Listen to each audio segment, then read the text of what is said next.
기도하시겠습니다.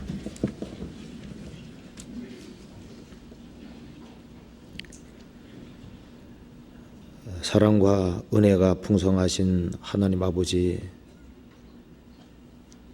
저희들을 구속해 주신 그 놀라운 은혜와 사랑을 인하여 진심으로 감사를 드립니다. 이 세상에서 아무 소망 없이 살던 저희들을 복음으로 불러주시고 하나님 자녀로 삼아주시고 소망 가운데 생을 살 수 있도록 도와주심을 감사합니다. 이 세상 그 어디에도 참된 만족과 안식과 평안이 없습니다. 저희들로 하여금 저희들을 구속해 주신 주님을 더욱 알 수 있는 지각을 허락해 주시고 주님을 더욱 사랑하고 사모하는 마음을 일으켜 주옵소서.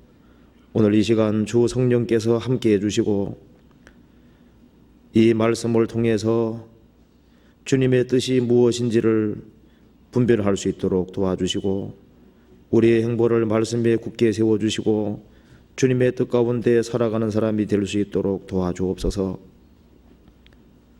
주님 앞에서는 그날 칭찬과 영광과 존귀를 얻을 수 있도록 도와주시옵소서. 전국적으로 많은 집회가 있습니다. 특별히 수원교회에서 말씀을 증거하시는 이유한 목사님, 그리고 은평교회에서 말씀을 증거하시는 서도성 목사님 있습니다. 또 전국의 많은 곳에서 전도 집회가 열리고 있습니다. 주님께서 일일이 함께해 주시고 도와주옵소서. 서울교회에 있는 소집회 인도하는 김성태 전사님에게도 함께해 주시고 말씀 듣고 있는 모든 사람 마음을 붙잡아 주시고 한 사람도 이뤄지는 사람이 없도록 자비를 베풀어 주옵소서. 그리고 멀리 파키스탄에서 전도 중에 있는 오세일 목사님 그리고 함께하는 모든 일행에게 함께해 주시고 주님의 역사를 나타내 주시고 거기에도 힘있게 복음이 증거될 수 있도록 도와주시옵소서. 우리 가운데 마음에 고통하는 사람, 여러 가지 어려움을 겪고 있는 분들이 있습니다. 주님께서 일일이 함께해 주시고 위로해 주시고 용기를 더해 주시옵소서. 오늘 이 말씀을 통해서 주님의 뜻이 무엇인지를 더욱 알 수 있도록 도와주시고 이 말씀이 우리 심령에 깊이 새겨질 수 있도록 역사해 주옵소서. 주 예수님 이름 받들어 기도하옵나이다. 아멘. 시편 27편 찾으시겠습니다. 27편 4절입니다.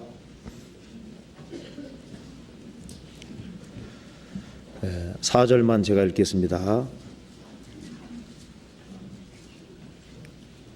27편 4절입니다.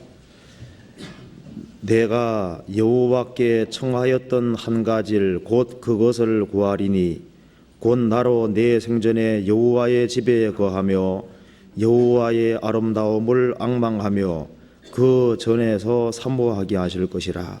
거기까지입니다. 이완 목사님께서 지금 수원교회 전도집회 중에 있습니다. 그래서 제가 대신 나왔습니다. 오늘 이 시간에 이게 시편 27편 4절 말씀 중에 여호와의 아름다움이라는 말씀이 나와 있습니다. 그래서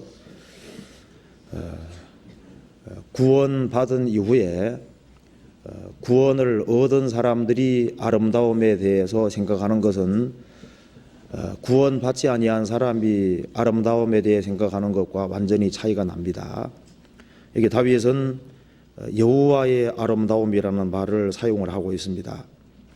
그래서 구원받은 이후에 성도들이 아름답게 생각하는 것이 무엇인지를 먼저 생각해보고 난 이후에 또 하나님께서 이 타락한 세상에서 참으로 아름답게 생각하시는 것이 있는데 하나님께서 아름답게 생각하는 것이 무엇인지 그 두 가지를 한번 생각해 보겠습니다. 먼저는 구원을 받은 사람이 아름답게 생각하는 것, 그것을 먼저 생각해 보고 그 다음에는 하나님께서 아름답게 보시는 것, 그 두 가지를 한번 생각을 해 봅시다. 우리 시대의 많은 사람들이 아름다움에 대한 잘못된 관념들을 많이 가지고 있습니다. 이게 시편 27편 4절을 보시겠습니다. 내가 여호와께 청하였던 한 가지를 곧 그것을 구하리니. 사람마다 누구든지 소원이 있습니다. 근데 다윗의 여기에 간절한 소원이 하나 있는데, 내가 여호와께 청하였던 한 가지를 곧 그것을 구하리니. 솔로몬은 지혜를 구했습니다. 다윗도 여기 한 가지를 구했는데요. 곧 나로 내 생전에 여호와의 집에 거하여 여호와의 아름다움을 앙망하며 그 전에서 사모하게 하실 것이라. 다윗은 자기 생전에 여호와의 집에 거하여 여호와의 아름다움을 앙망하며 그 전에서 여호와를 사모하는 그것을 원했다고 되어 있습니다. 다윗의 마음을 특별히 사로잡은 것은 여기에 여호와의 아름다움입니다. 날이 가면 갈수록 사람들이 진선미에 대한 생각이 자꾸자꾸 왜곡돼 갑니다. 무엇이 진정한 아름다움인지 그 진선미에 대한 생각이 헷갈리고 있는 거예요. 미인 선발 대회에서도 진선미 뽑지만은요, 그 구원을 받고 성경을 알고 나면은 그것은 진정한 진선미가 아닙니다. 구원을 받고 나면은 하나님이 참됨 자체입니다. 그리고 모든 선함으로 가득하신 분이 하나님이시고 모든 아름다움으로 충만하신 분이 하나님이라는 걸 확실하게 아는 거예요. 하나님은 진선미 모든 것이 합치되어 있는 분입니다. 다윗은 그것을 알고 있는 겁니다. 다윗은 진정으로 무엇이 아름다움인지를 아는 사람인 겁니다. 하나님께서 천지를 창조하셨을 때는 하나님께서 보시기에 심히 좋았다고 말씀하셨는데, 아담 하와가 범죄한 이후에는 모든 것이 타락이 됐고 그리고 진정한 아름다움이라는 게 사라지게 된 겁니다. 다윗도 타락된 세상에 태어났지만은 그 속에서 하나님의 은혜로 말미암아 무엇이 아름다움인지를 확실하게 알고 있는 겁니다. 그래서 여기서 다윗은 자기 생전에 여호와의 집에 거하며 여호와의 아름다움을 앙망하며 그 전에서 사모하실 것이라.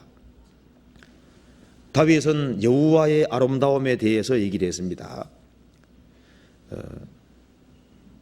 세상 사람들이 생각하는 그 아름다움과 성도가 생각하는 아름다움은 상당한 차이가 있습니다. 이 세상은 하나님의 심판을 받은 세상이지만은 나름대로 아름다움이 있습니다. 근데 그것은 일시적이고 순간적인 밖에 안 될 겁니다. 꽃을 보면은 아름답게 느끼지 않습니까? 저녁 노을도 아주 멋지게 느껴집니다. 그러나 이 성경에 보면은 성령의 감동으로 기록된 그 잠언에 보면은 아름다운 것도 거짓되고 그리고 고운 것도 거짓되고 아름다운 것도 헛되다고 얘기했습니다. 이 세상에 아름답다고 하는 이 모든 것은 너무나도 일시적이고 순간적이고 지나가는 것뿐이기 때문에 진정한 아름다움이라고 할 수 없습니다. 그런데 많은 사람들이 참으로 무엇이 아름다운 것인지를 모르고 살아가고 있습니다. 나홈서 3장 보면은 아리따운 기생이란 말이 나와 있는데요.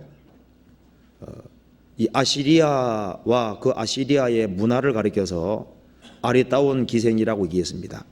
그러니까 이스라엘 그 당시에 아시리아라는 나라가 문명이 최고로 발달한 나라고 우상 숭배가 극에 달하고 거기에는 많은 화려한 문명들이 있었습니다.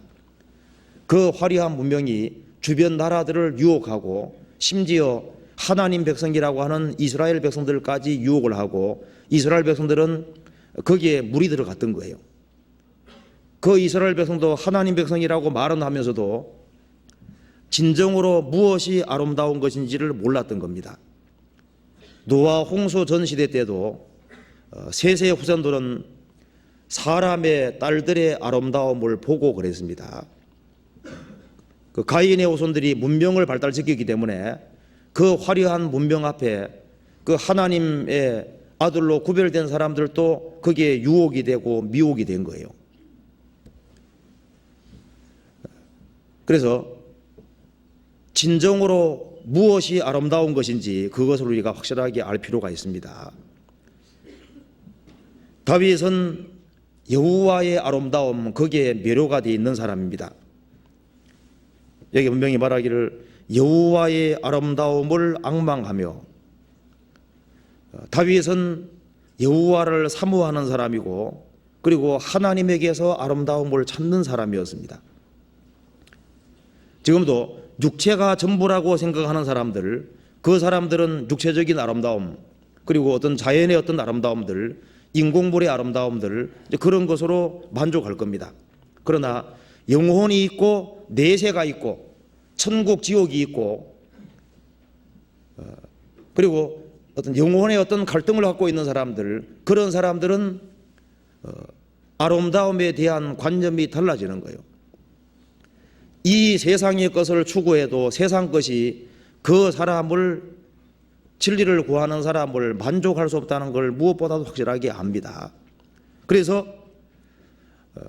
하나님이 주시는 그 해답, 그 영원한 진리, 그리고 하나님께서 사람의 마음을 참으로 만족시킬 수 있다는 사실을 더 확실하게 알 필요가 있습니다. 4절을 다시 한번 같이 읽어보겠습니다. 내가 여호와께 청하였던 한 가지를 곧 그것을 구하리니 곧 나로 내 생전에 여호와의 집에 거하여 여호와의 아름다움을 앙망하며 그 전에서 사모하게 하실 것이라. 여기 여호와의 아름다움이란 말이 나와 있죠. 하나님은 모든 면에서 완전하신 분입니다. 선으로 충만하신 분, 모든 아름다운 것으로 충만하신 분이 여호와입니다. 사랑과 긍휼에 충만하신 여호와, 모든 속성에서 완전한 조화를 이루고 모든 면에서 완벽하신 절대자, 그분이 계시는 겁니다. 다윗은 여호와의 아름다움이라고 할 때 문맥에서 어떻게 사용하는지를 보시겠습니다. 1절 여호와는 나의 빛이요 나의 구원이시니 내가 누구를 두려워하리요. 여호와는 내 생명의 능력이시니 내가 누구를 무서워하리요. 이 말씀에서 이 시편 27편 속에서 왜 그 하나님께서 다윗의 마음을 붙잡았냐 하면은, 다윗은 여호와의 아름다움을 여러 가지 각도에서 파악하고 알고 있는 사람입니다. 먼저 이게 여호와의 아름다움이라고 한 것은 여호와는 나의 빛이요, 여호와가 나의 빛이 되셨다는 것을 확실하게 알고 있습니다. 그리고 여호와는 나의 구원이시니, 여호와가 나의 구원이셨고 또 여호와는 내 생명의 능력이시니, 여호와가 나의 빛이 되시고 나의 구원이 되시고 내 생명의 능력이 되셨기 때문에 그걸 아는 사람이 여호와가 얼마나 아름다운지를 알게 되는 겁니다. 이걸 한번 구체적으로 한번 생각을 해봅시다. 4절에 내가 여호와께 청하였던 한 가지를 곧 그것을 구하리니 곧 나로 내 성전에 여호와의 집에 거하여. 먼저 다윗은 여호와의 집에 이끌렸습니다. 그러니까 다윗의 마음을 사로잡은 것이 몇 가지가 있는데, 먼저 여호와의 집이 다윗의 마음을 붙잡은 겁니다.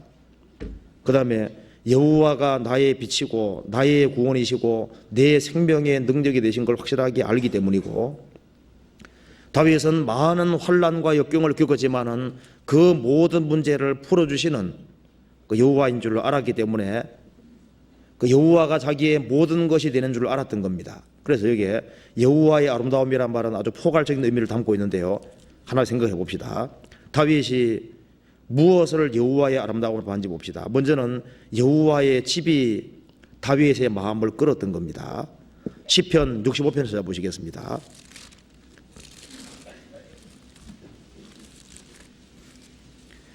65편 4절입니다. 4절에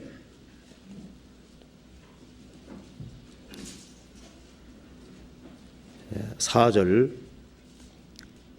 주께서 택하시고 가까이 오게 하사 주의 뜰에 거하게 하신 사람은 복이 있나이다. 우리가 주의 집 곧 주의 성전의 아름다움으로 만족하리이다. 이 말씀 보면은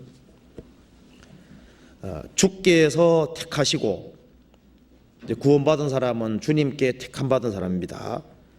가까이 오게 하사 주의 뜰에 거하게 하신 사람은 복이 있나이다. 구원받은 사람은 정말 복이 있는 사람입니다. 우리가 주의 집 곧 주의 성전의 아름다움으로 만족하리이다. 여기 왜 성전의 아름다움이라고 얘기했을까요? 이 다윗 당시에는 성막이라는 것이 있었습니다. 성막도 바깥을 보면은 이제 하얀 세마포로 둘러 있고, 그리고 그 위덮개는 물돼지 가죽으로 되어 있기 때문에 너무너무 초라하게 생겼습니다. 근데 성막 문 안으로 들어가서 성소 안으로 들어가면은 너무나도 휘황찬란하고 너무나도 아주 정교하게 이렇게 꾸며져 있었습니다. 그래서 건물 중에서는 제일 비싼 건물이 성막이라고 하잖아요. 그런데 여기서 성전의 아름다움이라고 했는데 왜 성전이 아름답냐 하면은 거기에는 세상 사람들이 이해하지 못하는 것이 있는 겁니다. 성막에 들어가면은 이게 제단이 있고 물두멍이잖아요. 왜 성막이 사람의 마음을 붙잡았냐 하면은, 다윗의 마음을 붙잡았냐 하면은 거기에는 제단에는 짐승 죽이는 곳입니다. 속죄가 있고 그리고 물두멍이 있습니다. 용서가 있는 거예요. 성막에는 속죄도 있고 용서도 있고 깨끗게 하는 것도 있고, 또 성소 안에서는 교제라는 것이 있고, 또 지성소에 들어가면 주님하고 은밀하게 교제하는 교제가 있습니다. 다윗이 여호와의 집을 사모한 이유는 거기에는 속죄라는 것이 있고 용서라는 것이 있고 주님과 교제하는 그 장소가 되기 때문에 그것이 다윗의 마음을 붙잡았던 겁니다. 시편 96편 보시겠습니다.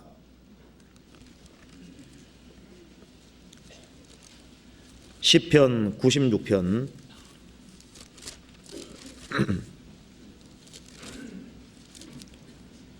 6절 존귀와 위엄이 그 앞에 있으며 능력과 아름다움이 그 성소에 있도다. 존귀와 위엄이 그 앞에 있으며 능력과 아름다움이 그 성소에 있도다. 그 성소에는 하나님의 영광이 나타나기 때문에 성소 자체가 아름답게 생겼고, 그 성소는 전부 다 금으로 되어 있지 않습니까? 거기에 여호와 영광이 충만하기 때문에 그것이 다윗의 마음을 사로잡았던 거예요. 우리가 세상에서도 주님을 생각하게 되지만은 그리스도인들이 같이 모이는 곳에서는 주님을 더 생각하게 되는 겁니다. 시편 27편 다시 한번 보시겠습니다.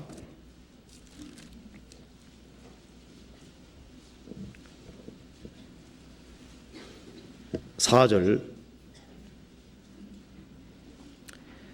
내가 여호와께 청하였던 한 가지를 곧 그것을 구하리니 곧 나로 내 생전에 여호와의 집에 거하며. 그러니까 이 성막이 너무 아름답게 되어 있습니다. 그래서 이 성막이 다윗의 마음을 붙잡았던 거예요, 먼저는. 그리고 그 성막은 그리스도를 설명하는 것이기 때문에 그것이 다윗의 마음을 붙잡고 다윗은 그것을 아름답게 생각했던 겁니다. 다윗은 거기에서 여호와가 나의 빛이고 나의 구원이시고 내 생명의 능력이시라는 걸 더 확실하게 깨닫고 알 수 있게 된 겁니다. 1절에 여호와는 나의 빛이요. 자, 여호와가 나의 빛이 되었습니다. 우리가 주님의 빛을 받기 전에는 우리는 전부 다 어둠에 섞여 있었습니다.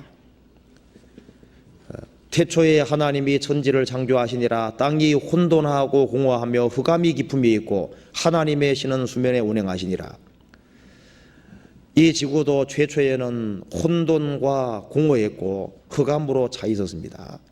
근데 하나님께서 빛이 있으라 하심에 빛이 있었고, 그 주님의 빛을 비추시면서 역사하시니까 이 혼돈하던 지구가 질서가 잡혀가고 텅 비어있던 공허한 지구가 생명체로 꽉 채워지고, 그리고 어둠에 있던 지구가 하나님께서 빛을 비추시니까 어둠이 물러가게 됐던 겁니다.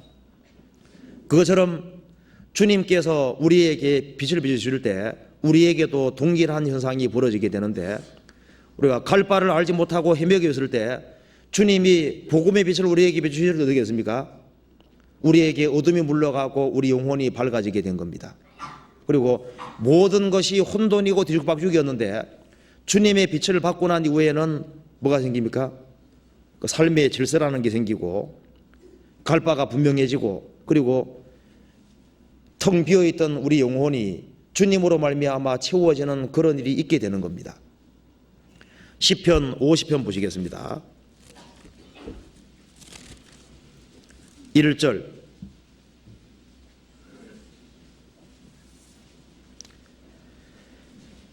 전능하신 자 하나님 여호와께서 말씀하사 해 돋는 데서부터 지는 데까지 세상을 부르셔도다. 온전히 아름다운 시온에서 하나님이 빛을 발하셔도다. 온전히 아름다운 시온에서 하나님이 빛을 발하셔도다. 이 빛은 복음의 빛입니다. 여호와께서 말씀하사, 말씀으로 해 돋는 데서부터 지는 데까지 세상을 부르셔도다. 무엇을 부르고 있습니까? 복음의 빛으로 사람을 부르시고 있는 거예요. 온전히 아름다운 시온에 이스라엘 땅에 예수님이 오셨고 예수님이 십자가에 죽으시고 부활하심으로 구원을 완성하시고 그 구원의 빛이, 그 아름다운 빛이 전 세계에 전해지고 그 빛이 영혼 속에 들어오실 때 여호와는 나의 빛이 되신 겁니다. 그래서 주님의 빛이 영혼 속에 비칠 때 그 빛을 받은 사람은 그 빛을 통해서 여호와가 얼마나 아름답고 하나님이 얼마나 아름다운 분인지를 알게 되는 겁니다. 시편 27편 1절에 여호와는 나의 빛이요 나의 구원이시니, 주님의 빛을 받을 때 우리 영혼 속에 구원이라는 것이 이루어졌고, 그래서 주님은 죄의 형벌에서 우리를 구원하셨고 또 죄의 세력에서 우리를 구원해 가고 있습니다. 여호와는 나의 빛이요 나의 구원이시요, 삶의 고난 중에서도 역경 중에서도 건져주시는 여호와입니다. 우리 영혼의 구원이 되셨고 우리 생활 속에서도 주님은 구원자로 여전히 계시는 겁니다. 나중에 주님이 재림하실 때 우리 몸까지도 주님과 같은 영광스러운 몸으로 변화시켜 주시는 거예요. 여호와는 나의 구원이시니, 여호와가 자기의 구원이 된 사람은, 그 구원을 체험한 사람은 여호와의 아름다움을 알게 되는 겁니다. 그리고 여호와는 나의 빛이요 나의 구원이시니 내가 누구를 두려워하리요. 여호와는 내 생명의 능력이시니 내가 누구를 무서워하리요. 여기에 다윗은 여호와는 내 생명의 능력이라고 얘기를 했습니다. 아마 세상에서 다윗만큼 많은 고난을 겪은 사람은 없을 거예요. 사울이 죽이려고 해서 한 10년 가까이를 고통 속에 살았습니다. 이스라엘 백성 전체가 잡으러 다녔잖아요. 나중에 해외까지 도피를 하게 됐습니다. 다윗은 많은 고난을 겪었지만은 그럼에도 불구하고 힘있는 인생을 살 수가 있었습니다. 왜냐하면 여호와가 내 생명의 능력이 되셨기 때문입니다. 그래서 다윗의 인생이 아름답게 된 것은 여호와 하나님 때문입니다. 다윗이 그 아름다운 이름을 얻게 된 것도 여호와 하나님으로 말미암아 된 거예요. 여호와가 내 생명의 능력이시니 내가 누구를 무서워하리요. 다윗은 많은 환난과 역경과 어려움을 겪었습니다. 그럼에도 불구하고 그 속에서 하나님의 도우심을 경험을 했습니다. 자, 여기 다윗의 어떤 마음인지 한번 봅시다. 1절에 여호와는 나의 빛이요 나의 구원이시니 내가 누구를 두려워하리요. 여호와는 내 생명의 능력이시니 내가 누구를 무서워하리요. 그 확신의 마음을 볼 수 있잖아요. 그 다음에 3절에 군대가 나를 대적하여 친칠지라도 내 마음이 두렵지 아니하며 전쟁이 일어나 나를 치려할지라도 내가 오히려 안전하리로다. 무슨 마음입니까? 그 용감한 마음이잖아요. 그리고 4절에 내가 여호와께 청하였던 한 가지 일 곧 그것을 구하리니 곧 나로 내 성전에 여호와의 집에 거하여 여호와의 아름다움을 앙망하며 그 전에서 사모하게 하실 것이라. 그러니까 여호와를 사랑하는 마음, 사모하는 마음을 가지고 있는 사람입니다. 그래서 확신의 마음, 용감한 마음, 사모하는 마음, 사랑하는 마음을 가지고 있었기 때문에 하나님께서 다윗을 끝까지 지켜주시고 많은 환난을 겪게 하셨지만은 지켜주시고 그리고 머리를 들어주셨습니다. 5절에 여호와께서 환난 날에 나를 그 주막 속에 비밀히 지키시고 그 장막 은밀한 곳에서 나를 숨기시며 바위 위에 높이 두시리로다. 이제 내 머리가 나를 두른 내 원수 위에 들리리니 내가 그 장막에서 즐거운 제사를 드리겠고 노래하여 여호와를 찬송하리로다. 이 말씀 반대로 다윗은 많은 환난을 겪었지만은 주님께서 보호해 주시고 비밀히 지켜주시고 그리고 이제 내 머리가 나를 두른 내 원수 위에 들리리니 주님께서 다윗의 머리를 들어주셨습니다. 그리고 다윗은 왜 여호와를 아름답게 생각했냐면은 인생의 무상을 다윗만큼 많이 느낀 사람도 없을 거예요. 그래서 인생을 살아가면서 인간은 정말 믿을 만한 것이 못 되는구나. 다윗이 어렵게 될 때 사람들이 돌변하는 것을 항상 봤거든요. 그렇기 때문에 정말 내가 사모하고 의지하고 아름답게 여기를 대상은 여호와밖에 없다는 사실을 더 절실하게 깨달았던 겁니다. 그거 한번 보시겠습니다. 27장 2절에 보시겠습니다. 2절에 나의 대적 나의 원수된 행악자가 내 살을 먹으려고 내게로 왔다가 실족하여 넘어졌도다. 이 말 보면은 다윗에게 대적이 많이 있었습니다. 때로는 가까운 사람이 대적이 되기도 하는 거예요. 그리고 여기에 나의 대적, 나의 원수된 행악자가 내 살을 먹으려고, 살을 먹는다는 것이 뭐예요? 짐승이 짐승. 그 뭐 이성도 없고 영혼도 없고 짐승처럼요. 오로지 죽이기만을 원하는 겁니다. 나의 원수된 행악자가 내 살을 먹으려고 내게로 왔다가 실족하여 넘어졌다. 자, 사람이 때로는 짐승처럼 바뀌어서 다윗을 그냥 살을 먹는다는 것이 뭐예요? 아주 무자비하게 죽이려고 하는 거잖아요. 이제 그런 세상이라는 걸 아는 거예요. 그리고 그 뒤에 한 장 넘겨 봅시다. 10절. 내 부모는 나를 버렸으나 여호와는 나를 영접하시리이다. 다윗은 알았습니다. 살아가는 가운데 부모도 자식을 버릴 수 있는 세상이라는 걸 알고 있는 거예요. 이 세상에서 진정으로 믿을 만한 사람이 없다는 걸 너무나도 절실히 느끼는 겁니다. 부모도 버릴 수 있는 세상이라는 걸 아는 거예요. 그리고 13절에 내 생명을 내 대적의 뜻에 맡기지 마소서. 위증자와 악을 토하는 자가 일어나 나를 치려 함이니이다. 위증자, 거짓으로 고소하고 넘어뜨리려고 하는 거예요. 그리고 악을 토하는 자가 일어나서 나를 치려 함이니이다. 그러니까 이 세상에서는 가장 가까운 사람도 언제든지 대적이 될 수 있는 그런 세상이라는 것을 다윗이 절실하게 느꼈는데, 그럼에도 불구하고 자신이 아무리 어렵게 된다고 할지라도 하나님만은 자신을 떠나지 아니하고 지키신다는 것을 너무나도 확실하게 경험하고 아는 겁니다.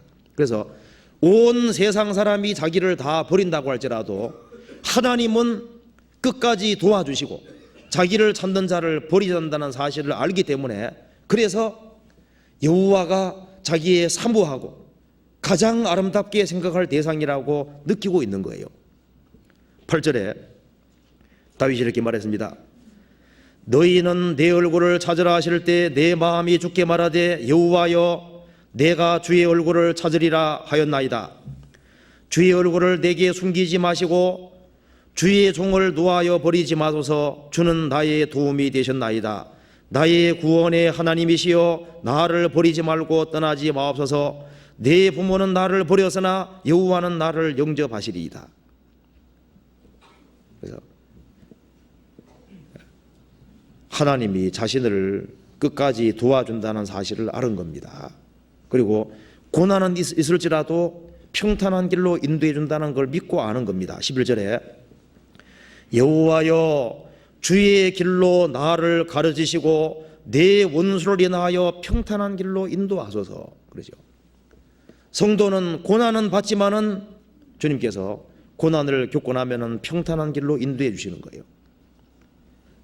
그래서 이 세상은 너무나도 험악한 세상이라는 건 다윗이 실감했습니다. 그래서 이 세상에 아름다운 것도 다 거짓되고 고운 것도 다 거짓되고 이 세상 그 어디에서도 진정한 아름다움이 없고 여호와가 자기 유일한 아름다움이라는 걸 아는 겁니다. 자, 13절 같이 읽어보겠습니다. 내가 산자의 땅에 있으며 여호와의 은혜 볼 것을 믿어도다. 다윗은 이건 실감하고 있는 겁니다. 내가 산자의 땅에 있으며, 지금 타락한 죄인들이 살아있는 세상에 지금 살고 있는 겁니다. 성경에 보면은 지금 지구상에 살아있는 사람도 산자고 거듭난 사람도 산자거든요. 아담의 후손인 사람들은 전부 다 죄인이고 이 죄의 기질을 갖고 있고 또 산자의 땅에는 마귀가 있기 때문에 언제 무슨 일이 생길지 모르는 세상인 겁니다. 우리가 인생을 살아가는 가운데 참 이 세상은 험악한 세상이라는 걸 아는 겁니다. 사람이 사람을 너무 몰라요. 사람은 언제 어떻게 바뀔지 모릅니다. 만물보다 거짓되고 신비 부패한 마음을 가지고 있고 어제 마음이 달라지고 오늘 마음이 달라질 수 있는 상황에 따라 언제든지 마음이 바꿔질 수 있는 그런 세상에 지금 살고 있고 그런 사람들이 가득한 세상에 지금 우리가 살고 있는 겁니다. 그리고 구원을 받은 사람도 죄의 기질이 속에 있기 때문에 마귀에게 쓰임받으면은 믿는 사람에게 큰 상처 줄 수도 있는 거거든요. 내가 산자의 땅에 있으며 이 산자의 땅에서 제일 필요한 것이 뭐냐 하면 여호와의 은혜인 겁니다. 그래서 말하기를 여호와의 은혜 볼 것을 믿어도다. 이 산자의 땅에서는 거듭나지 아니한 사람들도 지금 살아있고 거듭난 사람도 산자로 있지만은 죄의 기질을 갖고 있는 세상이기 때문에요. 이 세상을 살아가는 가운데 여호와의 은혜가 정말 필요한 거예요. 그리고 은혜 볼 것을 믿어도다. 믿음도 필요합니다. 가장 필요한 것은 주님을 향한 그 믿음과 여호와의 은혜, 그게 필요한 거예요. 그리고 이 험악한 세상을 통과하려면은 14절에 너희는 여호와를 바랄지어다. 강하고 담대하며 여호와를 바랄지어다. 이 험악한 세상을 통과하기 위해서는 아주 강한 마음, 담대한 마음, 여호와를 의지하는 마음, 그리고 은혜를 사모하는 마음, 그런 것이 필요한데 다윗은 살아가는 가운데 인생 무상을 많이 느낀 겁니다. 세상에는 빛도 없고 세상에는 구원도 없고 내게 힘을 줄 만한 능력도 없고 그래서 내게 빛이 있다면 여호와가 나의 빛이고 사람은 나를 건져줄 수 없고 여호와가 나를 건져줄 수 있는 분이고, 내가 이 세상에서 힘있게 살 수 있다면 그것은 여호와의 능력이라는 걸 아는 겁니다. 나에게 필요한 것은 하나님의 은혜인 거예요. 그리고 하나님의 은혜와 사랑, 그리고 이 험악한 세상을 통과하기 위해서는 여호와를 바라는 강하고 담대한 마음, 그런 것이 있는다는 걸 알고 있는 겁니다. 그래서요, 다윗은 여호와가 누군지를 알기 때문에 이 광대한 우주를 창조하신 하나님 앞에서 인간은 너무나도 보잘것이 없잖아요. 저도 요즘 성경 보면서 요셉은 창세기 49장 보면은 가지라고 돼 있어요. 가지라고. 요셉도 그냥 떼놓고 보면은 하나의 가지에 불과한 겁니다. 가지가 무슨 볼품이 있어요? 근데 요셉의 생애가 힘이 있었던 것은 가지에 불과하지만은 여호와께 딱 붙은 겁니다. 주님은 포도나무고 우리는 가지라 그랬잖아요. 우리 한 사람 한 사람도 하나님을 떠나면 우리 별 볼 일 없는 거예요. 우리는 하나의 가지에 불과합니다. 아무것도 아닌 거예요. 우리가 하나님을 잃는다면은, 주님 잃는다면 다 잃는 것이 되는 겁니다. 세상 사람에게 기대면은 실망하게 되는 거예요. 너희는 인생을 의지하지 마라. 사람은 기댈 만한 것이 못 됩니다. 그리고 살아계신 하나님, 그 하나님을 의지해야 되는 거예요. 다윗은 그걸 알고 있습니다. 그래서 그 주님을 가장 아름답게 여기고 있는 거예요. 시편 8편 1절을 보시겠습니다.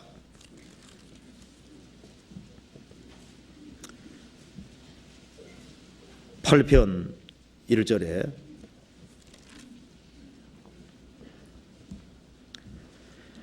여호와 우리 주여, 주의 이름이 온 땅에 어찌 그리 아름다운지요. 주의 영광을 하늘 위에 두셨나이다. 주의 대적을 인하여 어린아이와 젖먹이 입으로 말미암아 권능을 세우시며 이는 원수와 보수자로 잠잠케 하려 하심이니이다. 주의 손가락으로 만드신 주의 하늘과 주의 배포로 드신 달과 별들을 내가 보오니 사람이 무엇이 간데 주께서 저를 생각하시고 하시며 인자가 무엇이 간데 주께서를 공고하시나이까. 저를 천사보다 조금 못하게 하시고 영화와 종기로 관을 씌우셨나이다. 주의 손으로 만드신 것을 다스리게 하시고 만물을 그 발 아래 두셨으니 곧 모든 우양과 들짐승이며 공중의 새와 바다의 어족과 해로에 다니는 것이니이다. 9절 같이 읽어보겠습니다.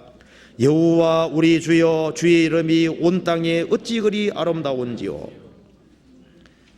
다윗은 시편 8편 쓸 때 예수님 모시기 1000년 전에 썼던 겁니다. 예수님 모시기 1000년 전에 살았지만은 1000년 후에 오실 예수님을 미리 봤던 겁니다. 다윗은 성육신 하신 예수님을 미리 본 거예요.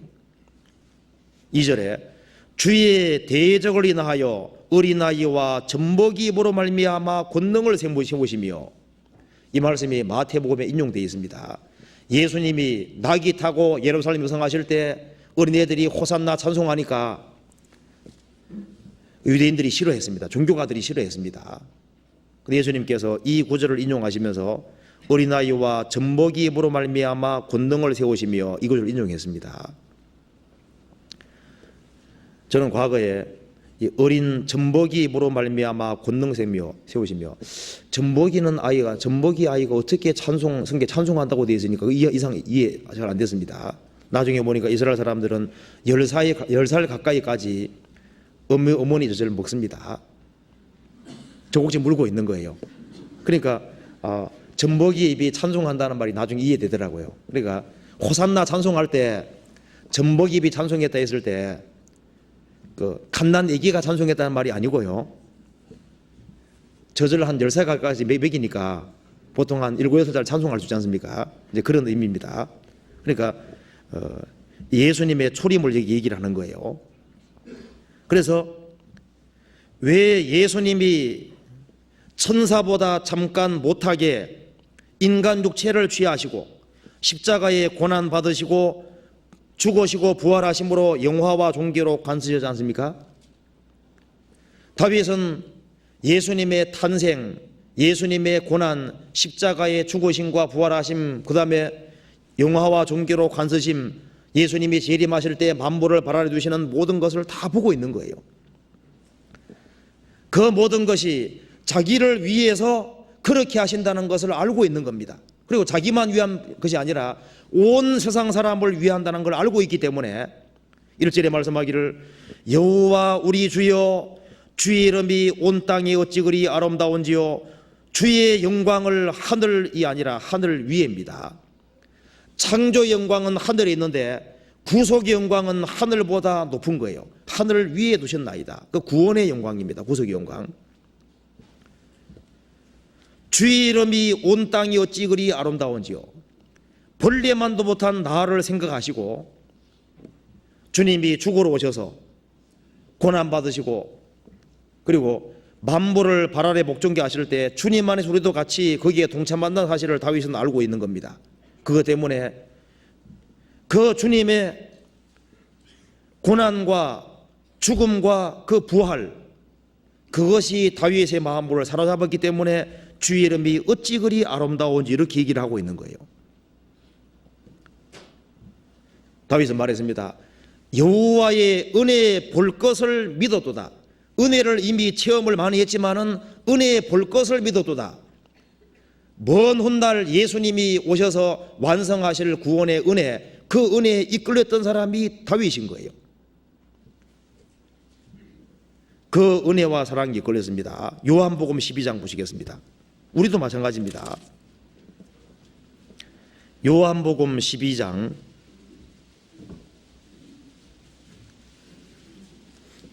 32절 보시겠습니다. 32절 같이 32절 33절 같이 읽어보겠습니다. 내가 땅에서 들리면 모든 사람을 내게로 이끌겠노라 하시니 이는 이렇게 말씀하시면 자기가 어떠한 죽음으로 죽을 것을 보이심이로라. 내가 땅에서 들리면 예수님이 십자가에 죽는 걸 가리키는 겁니다. 땅에서 들리면 모든 사람을 내게로 이끌겠노라 하시니 이렇게 말씀하시면 자기가 어떠한 죽음으로 죽을 것을 보이심이로라. 다윗은 예수님 모시기 천전 전에 살았던 사람이지만은 어디 끌렸습니까? 먼 훗날 그 예수님이 십자가에 죽으시고 부활하시는 거기에 이끌려 있는 거예요. 마음이. 거기에 마음이 온통 가 있고 그것을 사모하는 겁니다. 사람마다 이끌리는 것이 다른데요. 창세기 25장에 보면은 에서는 익숙한 사냥꾼인 고로 들 사람이 되고 야곱은 종용한 사람인 고로 장막에 거하니 그렇게 되어 있습니다. 익숙한 사냥꾼이 되려면 어떻게 될까요? 산과 들로 많이 다녀야 되는 거예요. 그러니까 에서는 위대한 이삭의 아들입니다. 그래 불구하고 짐승 잡는 데 정신이 다 팔려 있는 거예요. 익숙한 사냥꾼이 되려면 어떻게 됩니까? 산과 들판으로 많이 다녀봐야 되는 거예요. 그리고 짐승 추적을 많이 했을 거 아니에요. 짐승에 대해서라면 훤합니다. 산과 들에 대해서는 훤한 거예요. 그런데 자기 영혼에 대해서, 영원한 운명에 대해 생각할 시간이 없습니다. 그 이삭 아버지가 얘기를 하면 다 건너며 듣는 거예요. 마음은 온통 그 다음날 무슨 짐 잡을까? 거기가 있는 거예요. 하루라도 장자 명분이 얼마나 중요한지 그걸 깊이 생각했다면 아브라함의 하나님, 이삭의 하나님, 에서의 하나님이 될 뻔했습니다. 그런데 야곱은 종용한 사람이잖아요. 조용한 사람이고 온화한 사람입니다. 짐승 잡는 데 관심 없어요. 어떻게 하면 하나님의 축복을 받을까? 어떻게 하면 내가 장자가 될 수 있고 영원한 축복 받을까? 거기에 마음이 끌린 사람인 거예요. 그래서 야곱은 영원한 축복을 받았습니다. 우리 시대에 많은 사람들이 에서같이 돼가지고요, 이 세상에서 또 재밌는 것이 너무 많잖아요. 그거 잡으러 다니느라고 정신이 없는 거예요. 어떤 사람이 돈이 사냥감입니다. 돈 버는 재미 때문에 평생 돈만 벌다가 죽음 건너가는 사람도 있거든요. 주님 만났을 때 너 뭐 하다 왔냐? 저는 돈 벌다가 왔습니다. 사냥감이란 돈 사냥감 쫓아다니다. 어떤 사람은 사업 쫓아다니다가 죽습니다. 어떤 사람은 쾌락 추구하다 죽는 거예요. 다 에서 같은 사람인 겁니다. 근데 야곱은 종용한 사람으로서 눈에 보이는 세계가 있지만은 그거보다가 영원한 것에 끌린 사람인 거예요. 하나님께서 각 사람에게 그 행한 대로 부응하시되 참고 선을 행하여 영광과 존귀와 썩지 아니함을 구하는 자에게는 영생으로 하시고, 영광과 존귀와 썩지 아니함을 구하는 사람, 그 사람이 야곱 같은 사람인 겁니다. 다윗도 이 세상에 살았지만은 눈에 보이는 모든 것은 다 지나간다는 걸 알고 있는 사람인 거예요. 어디에 끌리고 있냐면은 그 여호와의 아름다움, 그 영원한 것에 끌리고 있는 겁니다. 여기에 예수님 말씀하시기를 내가 땅에서 들리면, 그 다음 뭐라 했습니까? 모든 사람을 내게로 이끌겠노라. 자석은 쇠붙이를 잡아당기는 힘이 있습니다. 찬송가에도 험한 십자가가 나의 마음을 끈다는 노래가 있지 않습니까? 나의 마음이 걸리도다. 예수님이 십자가에 들리면 모든 사람을 내게 끌겠노라. 진리를 구하는 사람, 그 사람은 십자가에 마음이 끌리고 그 십자가를 사랑하고 그것을 자기 사모 대상으로 삼고 그걸 가장 아름답게 생각하도록 되는 거예요. 인간이 만든 것들이 아무리 많아도 자연은 여전히 사람 마음을 끄는 힘이 있습니다. 자연은 엄청나게 사람을 끄는 힘이 있잖아요. 인간이 만들어 놓은 모든 것은 하나의 장단감에 불과한 겁니다. 그 동물의 신비 같은 거 봐봐요. 보시면 그 사람 마음을 확 잡아당깁니다. 그리고 세상의 책과 성경책은 완전히 다릅니다. 이 세상의 책은 한 번 읽으면요 다시 읽기가 쉽지 않아요. 아무리 재미있어도 몇 번 보기 어렵습니다. 근데 태양은 봐도 항상 새로운 것처럼 성경은 다릅니다. 성경은 사람의 마음을 끄는 특별한 힘이 있는 거예요. 그리고 우리의 마음을 끄는 대표적인 것이 바로 십자가입니다. 십자가. 예수님이 십자가에 들리지 않았다면은, 십자가에서 피를 흘리지 않았다면은 그것이 그리스도인들의 마음을 붙잡을 리가 없잖아요. 예수님의 죽으심, 그것이 자기 것이 된 사람은 예수님의 모든 것이 가장 아름답게 여겨지도록 되는 겁니다. 성경 찾아봅시다. 시편 45편 보시겠습니다. 시편 45편 1절입니다.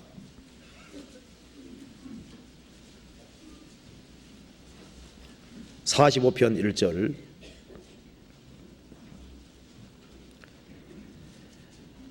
내 마음에서 좋은 말이 넘쳐 왕에 대하여 지은 것을 말하리니 내 혀는 필객의 붓과 같도다.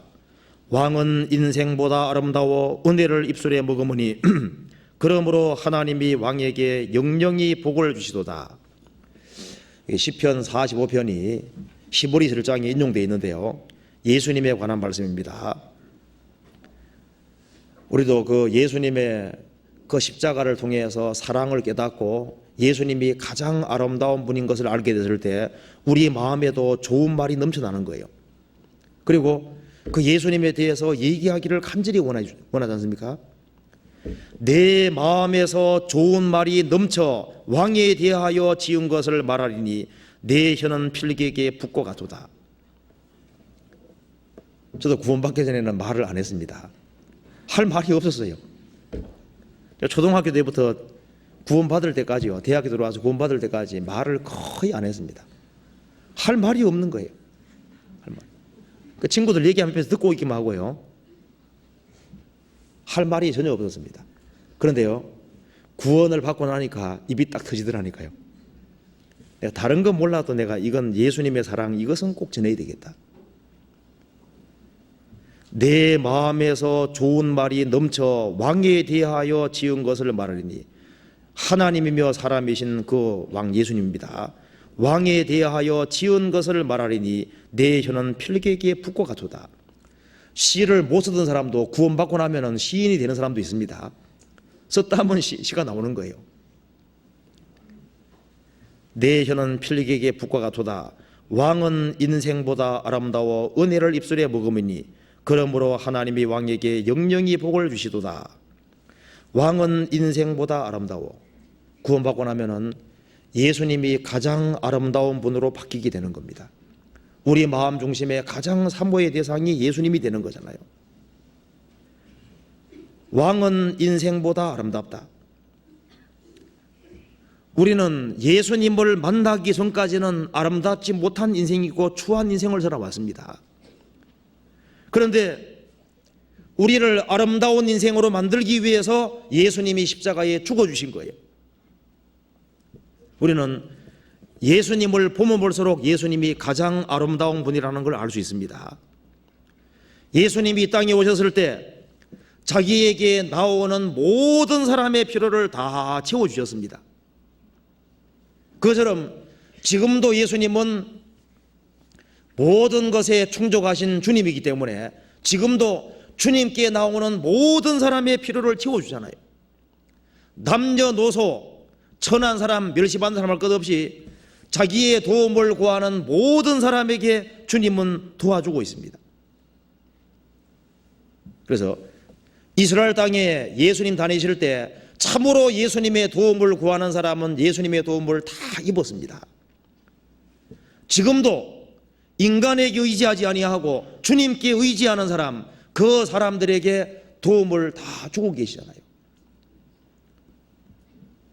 우리 가운데 모든 사람이 다 잊고 있는 사람도 있을 겁니다. 그렇지만 주님은 그 사람도 보시고 그 사람의 간구와 소원을 지금도 보시고 그 사람의 소원을 채워주고 있습니다.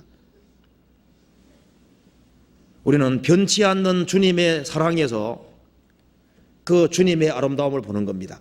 제가 한번 글을 하나 읽어드리겠습니다. 그 에릭 사우어라는 사람인데 옛날 그 독일 성경학교 교장이었습니다. 그 사람은 그 성경을 거의 외운 사람인데요. 눈이 너무 나빠가지고 자기가 실명되기 전에 성경을 외우려고 해가지고 성경을 거의 암송을 하다시피 한 사람입니다. 그 사람이 쓴 글을 한번 잠깐 읽어드리겠습니다. 지구가 형성되거나 그 기초가 안치되기도 전에 새벽 별이 즐기고 하나님의 아들들이 기뻐 소리치기도 전에 전능하신 하나님은 나에 관해 생각하고 계셨던 것이다. 땅에 벌레 같은 나에게 관심을 두셨다. 내 모든 죄로 인하여 하나님께 괴롭만 끼쳐드리던 그러한 나를 생각하셨다. 하나님이 나를 글쎄 생각하셨단 말이다. 진실로 이 모든 사실은 너무 깊어 청량할 수 없고 이루다 말로 표현할 수도 없어 인간의 심정은 애탈 뿐이다. 이에 우리는 다만 머리를 숙여 경배드릴 뿐이며 사랑하신 하나님 발 아래 우리 생애를 갖다 놓을 수밖에 없다. 이 광대한 우주를 그 창조하신 하나님께서 벌레만도 못한 나를 생각하셨다. 자, 예수님의 사랑은 변함이 없습니다. 그 변치 않는 주님의 사랑에서 우리는 그 주님의 아름다움을 보는 거예요. 죄인을 지금도 사랑하고 있습니다. 그 사람이 아무리 타락했을지라도 사랑하고 계시잖아요. 내가 아무리 연약해도 주님은 나를 사랑합니다. 그잖아요. 자식이 부모를 속상하게 해도 부모는 자식을 사랑합니까? 안 합니까? 사랑하잖아요. 내가 주님을 속상하게 하는 것이 있고 내 연약한 게 있어도 주님께서 어떻게 하고 있습니까? 여전히 사랑하고 있는 거예요. 그래서 우리가 뭘 하냐면은 그 주님이 아름답다는 것을 아는 겁니다. 예수 그리스도는 어제나 오늘이나 영원토록 동일하시니라. 주님의 능력은 지금도 변함이 없습니다. 우리의 능력 대신 여호와입니다. 네 입을 넓게 열라 내가 너를 채우리라. 입을 넓게 여는 사람에게 지금도 여전히 채워주고 있습니다. 주님께 입을 열고 주님의 도움을 구하는 사람을 지금도 채워주시잖아요. 주님이 약속을 지키는 데 신실하신 거기에서 우리는 주님의 아름다움을 보는 거예요. 사람이 다 나를 버리고 떠나도 주님은 나를 떠나지 않는다는 그 사실에서 우리는 주님의 아름다움을 봅니다. 히브리서 찾아보시겠습니다. 12장 히브리서 13장 5절 보시겠습니다.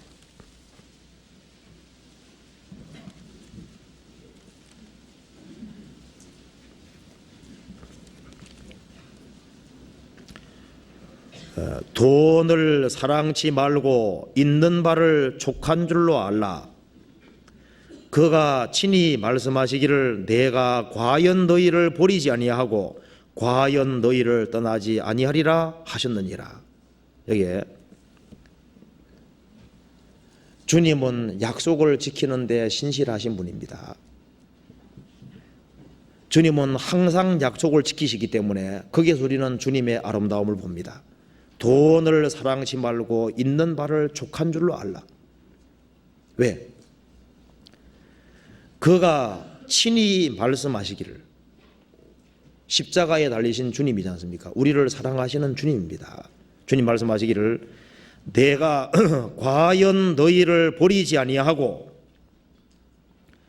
과연 너희를 떠나지 아니하리라 하셨느니라. 이 말씀이 사실입니까? 아닙니까? 이게 사실입니다. 내가 과연 너희를 버리지 아니하고 과연 너희를 떠나지 아니하리라. 사람은 다 버리고 다 떠날지라도 주님은 버리지 않고 떠나지 않습니다. 6절 같이 읽어보겠습니다. 그러므로 우리가 담대히 가로되 주는 나를 돕는 자시니 내가 무서워 아니하겠노라. 사람이 내게 어찌하리요 하노라. 자, 주님이 나를 돕는 자로 계시니까 내가 무서워 아니하겠노라. 사람이 내게 어찌하리요. 그렇죠. 주님은 자기를 의지하는 사람을 아십니다. 그리고 틀림없이 도와주고 계신 거예요. 돕고 있습니다. 하나님은 할 수 없는 것이 있는데 거짓말입니다. 거짓말은 하나님이 할 수 없는 거예요. 히브리서 6장 18절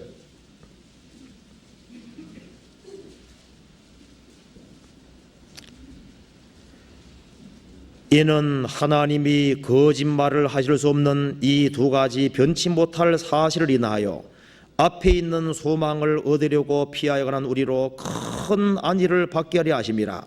우리가 이 소망이 있는 것은 영혼의 탓 같아서 튼튼하고 견고하여 휘장 안에 들어가나니. 자, 하나님은 거짓말을 할 수가 없습니다. 거짓말을 할 수 없기 때문에 성경의 모든 약속은 틀림없이 이루어지는 약속입니다. 이 소망은 이루어질 것이 분명하기 때문에 이 소망이 우리로 큰 안위, 위로를 받게 하려 하심이니라. 세상 사람이 위로하지 못해도 주님은 틀림없이 약속을 지킵니다. 그래서 소망이 있는 사람은 영혼에 탓이 있는 사람이기 때문에 그 사람은 세상에 딸려가지 않을 수 있을 거예요. 영혼에 다시 소망이고 소망 있는 사람은 다 견딜 수 있습니다. 그리고 그리스도인들이 어려움을 당하면은 거기에 위로가 틀림없이 있습니다. 주님은 고생만 시키고 나는 게 아니고요. 고생을 하게 하시면은 거기에 틀림없이 위로가 따라다니도록 되어 있습니다. 고난을 겪을 때 주님의 위로를 경험함으로써 주님은 정말 신실하시고 내 사정을 다 아시는 분이라는 걸 알 수 있잖아요. 성경 찾아봅시다. 고린도후서 1장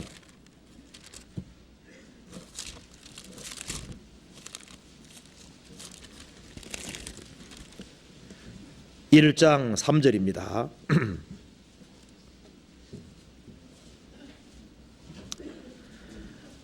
자, 3절 4절 같이 읽어보겠습니다.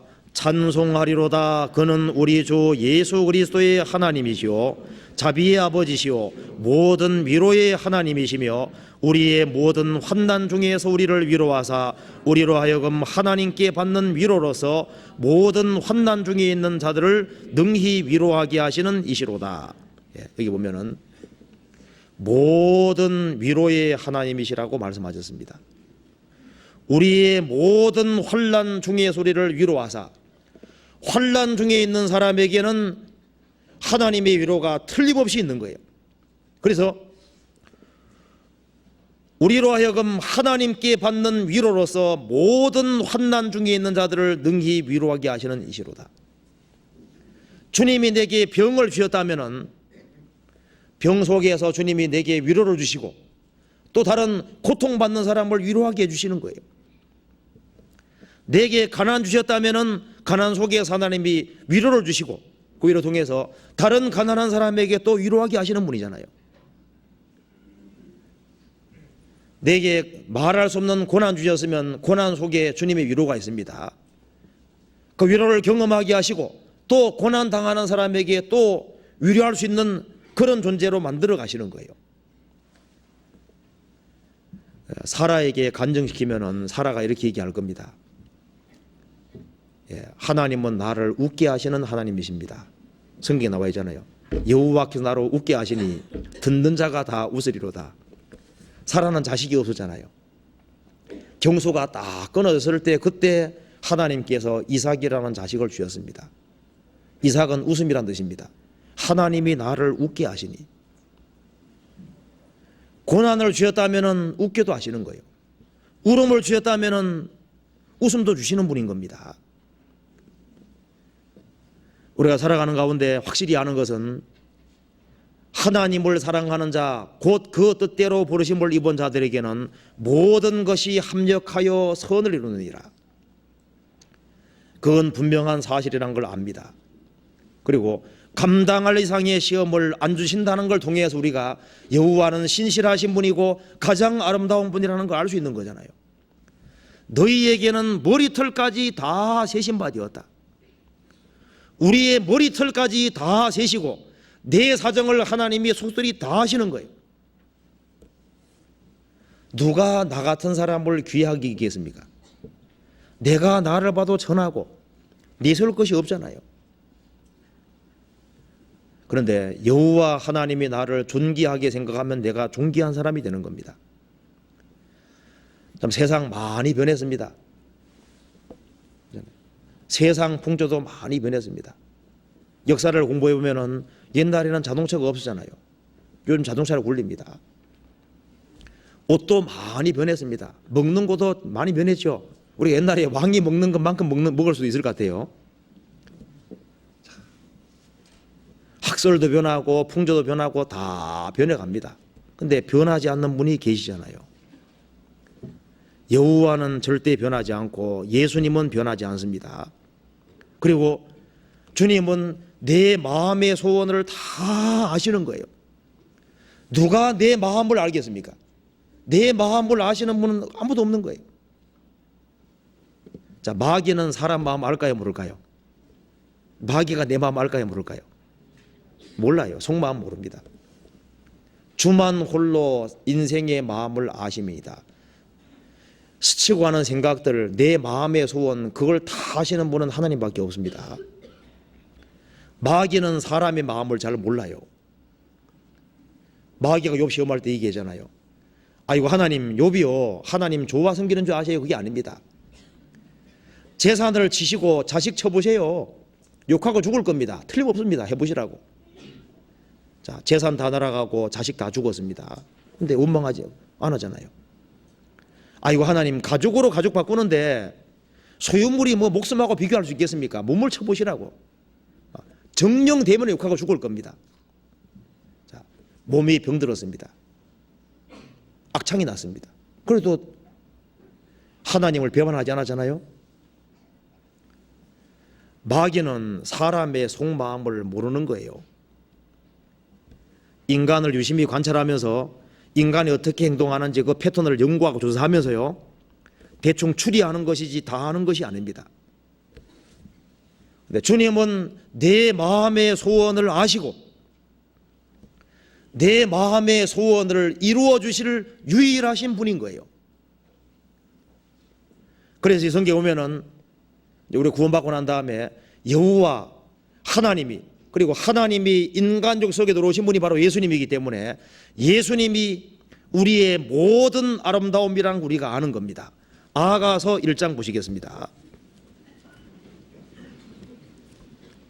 아가서 1장 14절입니다. 같이 읽어보겠습니다. 나의 사랑하는 자는 내게 엔디게 포도원의 고베라 송이로구나. 자, 이 술람 여인이 솔로몬을 향해서 하는 얘기인데 성도가 주님을 향해 하는 얘기입니다. 나의 사랑하는 자는, 구원받고 나면은 우리가 주님을 사랑하잖아요. 나의 사랑하는 자는 엔디게 포도원의 고베라 송이로구나.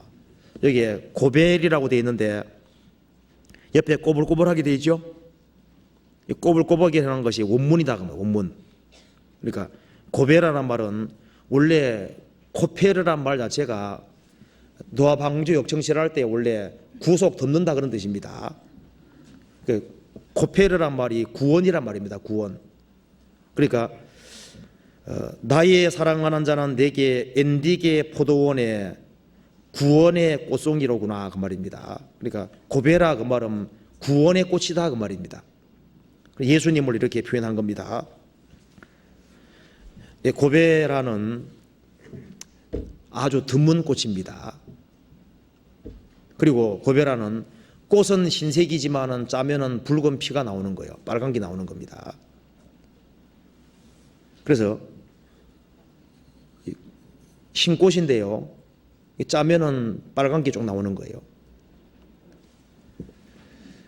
그래서 우리가 예수님의 성결하심과 예수님의 그 피를 볼 수 있는 겁니다. 그리고 이 꽃은 향기가 아주 진한 꽃입니다. 아가 3장 13절 보면은 꽃 중에서 가장 향기 바라는 대표적인 꽃이 그 고베라인 거예요. 고베라. 그리고 엔디게 야생꽃이 아니라 엔디게 포도원에 길리워진 고베라 송이입니다. 예수님은 우리의 구원의 꽃이 되기 위해서 창세전에 계획이 되고 나아지고 길리워져서 계획적으로 우리의 구원의 꽃이 된 거예요. 그리고 고베라는 아름다운 꽃인데 고베라 송이니까 어떻게 되었습니까? 모든 아름다움이 총합이 되어 있는 고베라 송이로구나.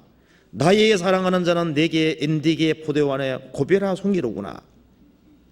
그러니까 향기가 집합되어 있고 모든 아름다움이 집합되어 있는, 그래서 예수님 보면은 모든 면에서 아름다운 겁니다. 예수님의 탄생, 생애, 십자가의 죽으심, 부활, 성천, 예수님의 전체가 전부 다 아름답지 않습니까?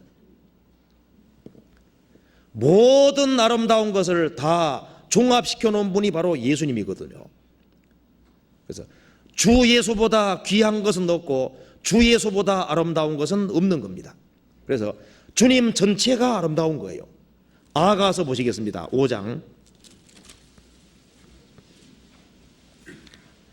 10절입니다. 10절. 나의 사랑하는 자는 시고도 붉어 만 사람에 뛰어난다.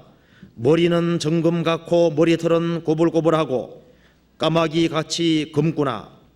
눈은 시냇가의 비둘기 같은데 저주로 씻은 듯하고 아름답게도 박혔구나. 뺨은 향기로운 꽃밭 같고 향기로운 푸른 듯과 또 같고 입술은 백합화 같고 몰약의 즙이 뚝뚝 떨어진다. 손은 황옥을 물린 황금 놀이개 같고 몸은 아로 새긴 상아에 청옥을 입힌 듯하구나. 다리는 정금 받침에 세운 화반석 기둥 같고 형상은 대반원 같고 백향목처럼 보기에 좋고 입은 심이다니 그 전체가 사랑스럽구나. 예루살렘 여자들아 이는 나의 사랑하는 자요 나의 친구일다. 술람 여인이 솔로몬 칭찬하는 내용인데요, 이거 보면은 자세히도 봤습니다. 이렇게 세부 묘사하고 감격적으로 묘사를 하면 자주 보고 가까이 보고 그래야지 세부 묘사할 수 있을 거 아니에요.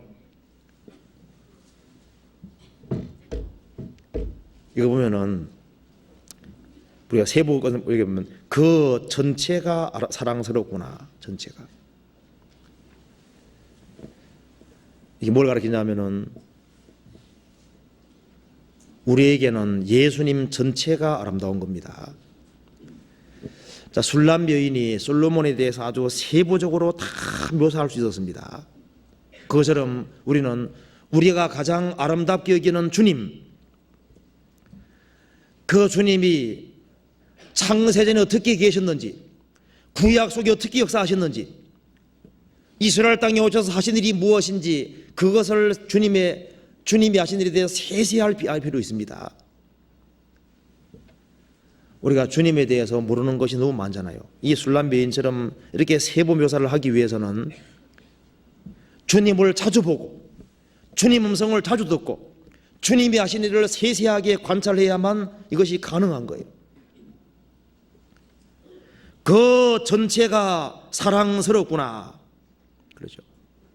우리가 이 성경에 나타나 계신 주님을 보면 볼수록 어떻습니까? 보면 볼수록 더욱 아름다워지는 거예요.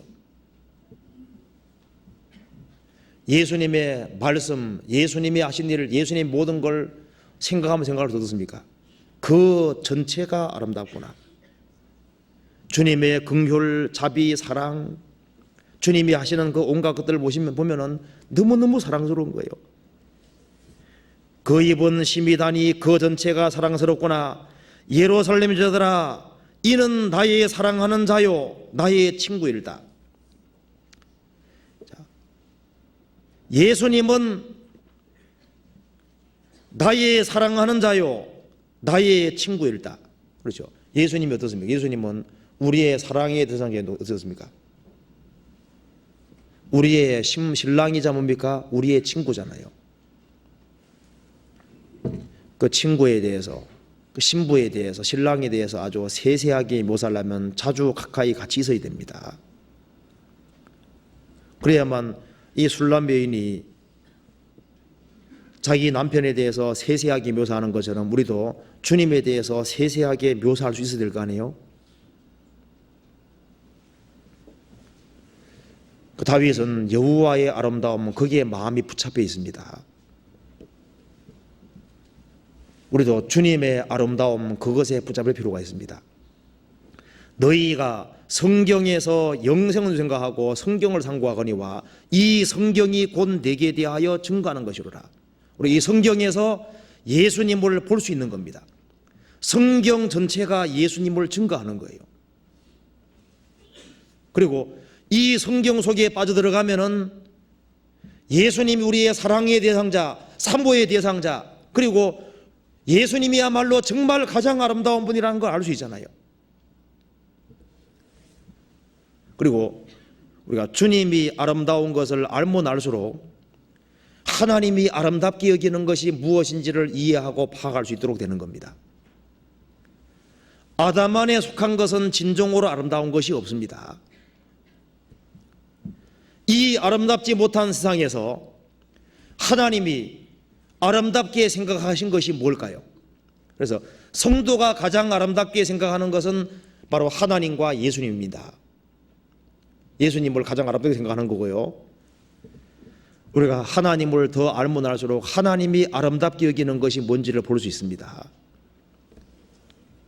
하나님은 예수님을 가장 아름답게 생각하시고 예수님이 완성하신 구원을 가장 아름답게 생각하시고 그래서 예수님의 구속 안에 들어온 사람, 그 사람들을 가장 아름답게 생각하시는 거예요.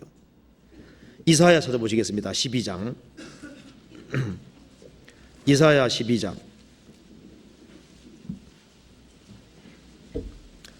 12장 5절 같이 읽어보겠습니다. 12장 5절 여호와를 찬양할 것은 극히 아름다운 일을 하셨음이니 온 세계에 알게 할지어다. 천지를 창조하셨을 때는 하나님이 보시기에 심히 좋았다고 하셨는데 아담이 범죄한 이후에는 모든 것이 타락됐기 때문에 아름답지 못하게 바뀌어버린 겁니다. 이제 예수님의 구속으로 이루신 그 구원, 그걸 하나님이 가장 극히 아름다운 일로 보시는 5절에 여호와를 찬송할 것은 극히 아름다운 일을 하셨음이니 온 세계에 알게 할지어다. 천지 창조도 아름다운 것이지만은 그보다 더 극히 아름다운 일이 뭘까요? 예수님의 33년 공생애를 통해서 이루신 그 구원의 사역입니다. 그것이 가장 아름다운 거예요. 극히 아름다운 일을 하셨음이니 온 세계에 알게 할지어다. 그래서 하나님 보실 때 극히 아름다운 일이 주님 완성하신 구원의 역사이기 때문에 그 구원을 받아들인 사람, 그 주님의 품 안에 돌아와 있는 사람, 그 사람을 주님이 가장 아름답게 보시는 거예요. 그래서 성경이 말씀하기를 구원받지 아니한 사람이 가시라면은 구원받은 사람 뭐라 그랬습니까? 백합화라고. 가시나무 가운데 백합화라 그랬습니다. 구원받은 사람들이 꽃이다 그 말입니다. 그 말은 주님께서 구원받은 사람을 아름답게 보신다는 거예요. 그 사람이 부족하고 죄방기에 지은 것이 없다고 할지라도 그리스도의 구속을 받아들인 사람은 그리스도로 옷 입었기 때문에 주님께서 구원받은 사람을 아름답게 보시는 거예요. 그러니까 구원받은 사람들은 주님을 아름답게 보고 주님은 구원받은 사람을 아름답게 보시는 거예요. 구원받은 사람들이 주님 볼 때 꽂힌 겁니다. 예수님이 고베라 송이라면은 구원받은 사람도 가시나무 가운데 백합화가 된 거예요. 주님의 피공로 때문에 구원받은 사람을 주님이 아름답게 보십니다. 아가서 2장 보시겠습니다.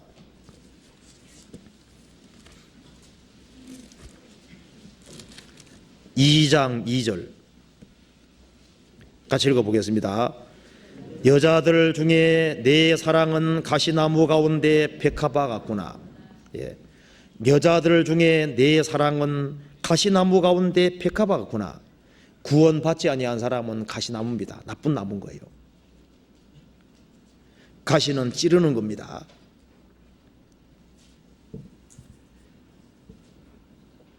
구원을 받지 아니한 사람은, 주님을 벗어나 있는 사람은 주님이 아름답게 안 보십니다.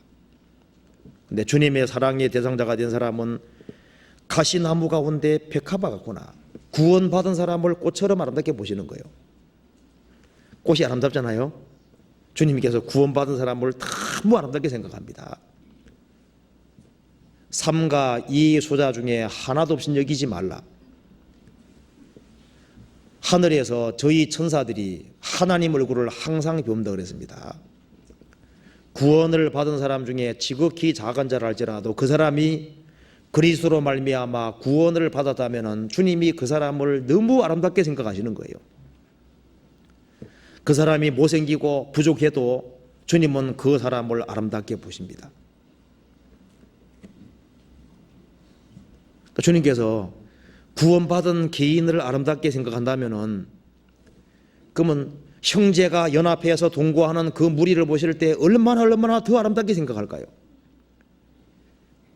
그래서요, 주님 보실 때 주님이 뭘 아름답게 보시냐 하면은, 구원받은 사람이 구역 모임에 같이 모인다. 구원받은 한 사람도 주님께서 가시나무 가운데 백합화 같이 아름답게 보시는데, 구역 모임 할 때 구원받은 사람들이 여러 명 모여 있을 거 아니에요? 주님이 같이 모이고 교제할 때 그걸 얼마나 아름답게 보실까요? 형제가 연합하여 동거함이 어찌 그리 선하고 아름다운고.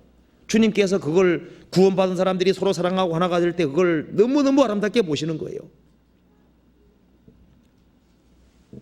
여기는 꽃이 많이 모여 있네요. 네. 진짜 우리가 진짜 꽃송이가 됐습니다. 구원받아 같이 모여서 주님이 보시고 얼마나 허문하게 생각하시고 얼마나 아름답게 보실까요? 주님 때문에 구원받은 사람들이 그 모인 무리 그걸 아름답게 보시는 겁니다. 시편 133편 보시겠습니다.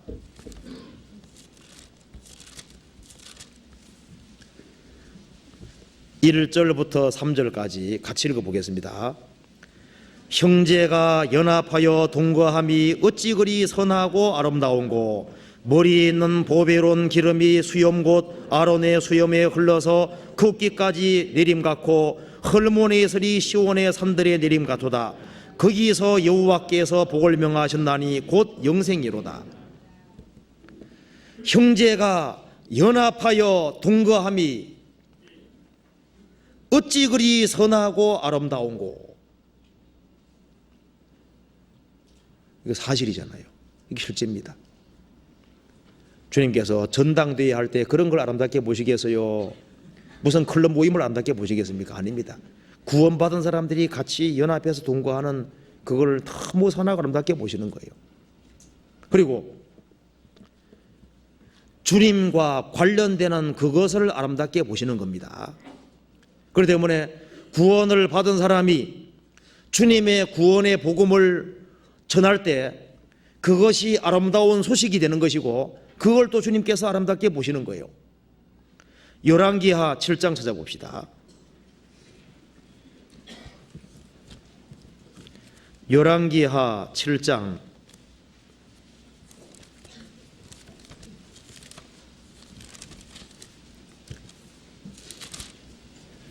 7장 9절에 보시겠습니다.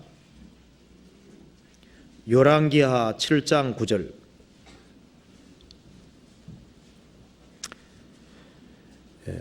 문둥이가 서로 말하되 우리의 소위가 7장 9절입니다. 문둥이가 서로 말하되 우리의 소위가 선치 못하도다. 오늘은 아름다운 소식이 있는 날이오늘 우리가 잠잠하고 있도다. 만일 밝은 아침까지 기다리면 벌이 우리에게 미칠지니 이제 떠나 왕궁에 가서 고하자 하고. 이 내용이 뭐냐면은 엘리사 선지자가 있는 당시에 이 사마리아 성, 이스라엘 성 사마리아 성에 아람 군대가 와서 딱 포위한 겁니다. 식량 보급도 차단했기 때문에 먹을 것이 없는 거예요. 그래서 나귀 머리 하나가 우리나라 돈으로 하면 1,600만 원 정도에 팔렸습니다. 나귀 머리 하나가 1,600만 원이 얼마나 기근 심한지 알겠죠. 먹을 것이 없는 거예요. 그래서 사람들이 굶어 죽어가고 있는데 그 엘리사 선지자가 하나님께 기도했고요. 하나님께서 병거 소리를 나게 만들어 가지고 엄청나게 많은 군대가 쳐들어온다고 아람 그 장군이 생각하고 다 도망가 버린 겁니다. 그런데 그 사마리아 성 밑에 있던 네 문둥이가요, 자, 성 안에는 먹을 것도 없고 어차피 굶어 죽을 테니까 아람에서 가서 항복하자고 가보니까 군대가 다 가고 식량이 다 남아있고 다 버리고 도망가 버린 거예요. 그래서 실컷 먹고 마시고 그 다음에 보석 같은 거 다 감춰놓고 그 다음에 생각하니까 저 사마리아 성 안에 굶어 죽어가는 사람이 생각나는 거예요. 그래서 하는 얘기입니다. 9절에 문둥이가 서로 말하되 우리의 소위가 선치 못하도다. 우리만 먹고 마시고 보석 훔치고 이렇게 감추고 있는데 이거 선하지 못하다. 이 소식을 알려주면은 성 안에 있는 사람이 다 살 수가 있는데 이 소식을 알려주지 않으면 큰일이다 그 말입니다. 그래서 오늘날은 아름다운 소식이 있는 날이 오늘 아람 군대가 물러가고 식량이 풍족이기 때문에 살 수 있는 길이 열렸다는 것을 알려줄 그 소식이 있는 날인데 우리가 잠잠하면 벌 받을 거다. 그래서 가서 사마리아 성 가서 알려줬지 않습니까? 그래서 기근에서 해방시켜 준 겁니다.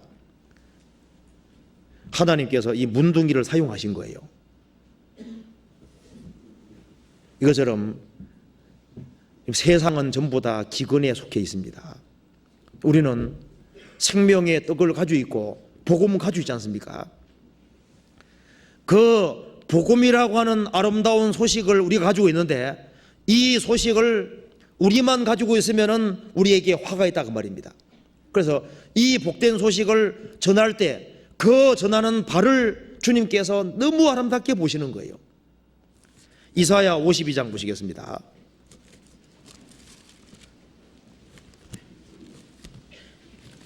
이사야 52장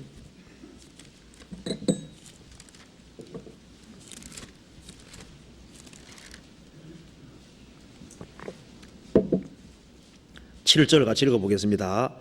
좋은 소식을 가져오며 평화를 공포하며 복된 좋은 소식을 가져오며 구원을 공포하며 시온을 향하여 이르기를 내 하나님이 통치하신다 하는 자의 산을 넘는 발이 어찌 그리 아름다운고.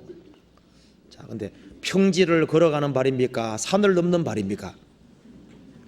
이런 말이 없으면 좋은데, 평지를 걷는 발이 이렇게 하면 좋은데 산을 넘는 발이라고 되어 있잖아요. 우리가 한 사람 한 사람 구원받을 때 산을 한 고비씩 넘는 거예요. 산 넘을 때 힘들어요, 안 들어요? 가족 식구 중에 어떤 가족은 구원시킬 때 작은 산 넘고 빨리 구원시킵니다. 근데 어떤 사람, 어떤 아버님 같은 경우는 아주 강팍하잖아요. 막 10년 이상 걸리는 사람도 있습니다. 그러니까 막 태산을 넘는 거예요, 태산을. 허걱거리면서. 그 어머니들이 애기 놓을 때 힘든 것처럼 한 사람 한 사람이 구원받을 때 해산하는 수고 치르는 겁니다. 우리 어떤 사람을 구원의 길을 인도하기 위해서는 에베레스트 넘는 것이고요, 아주 죽을 고비까지 넘겨가면서 구원받게 하는 그런 경우도 있습니다. 이게 산을 넘는 발이 어찌 그리 아름다운고. 너무 좋은 소식이기 때문에 장벽이 있을지라도 그걸 넘어갈 수밖에 없잖아요.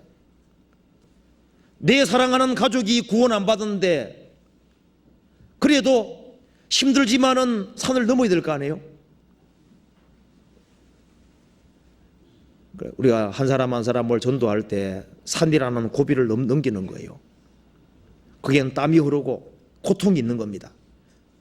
고통이 있지만은 그 좋은 소식을 전하는, 역경을 통과하고 소식 전하는 그걸 주님께서 아름답게 보시는 거예요.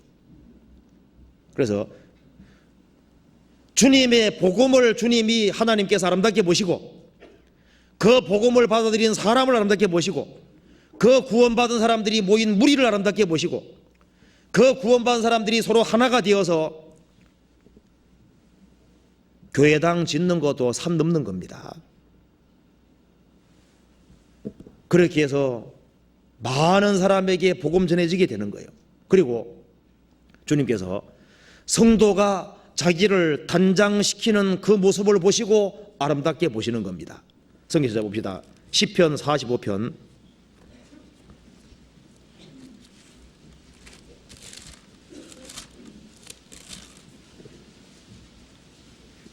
2절.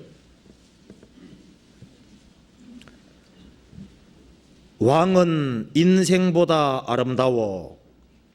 그 다음에 4절, 10절입니다. 10절. 딸이여 듣고 생각하고 귀를 기울일지어다. 내 백성과 아비 집을 잊어버릴지어다. 그러면 왕이 너의 아름다움을 사모하실지라. 저는 너의 주시니 너는 저를 경배할지어다. 여기서요. 시집 가면은 옛날에는 친정집을 잊어버리잖아요. 너는 귀신 되더라도 이 집에서 귀신 된다고 그냥 친정 오면 쫓아내기도 했습니다. 그잖아요. 여기서 말하기를 딸이여 듣고 생각하고 귀를 기울일지어다.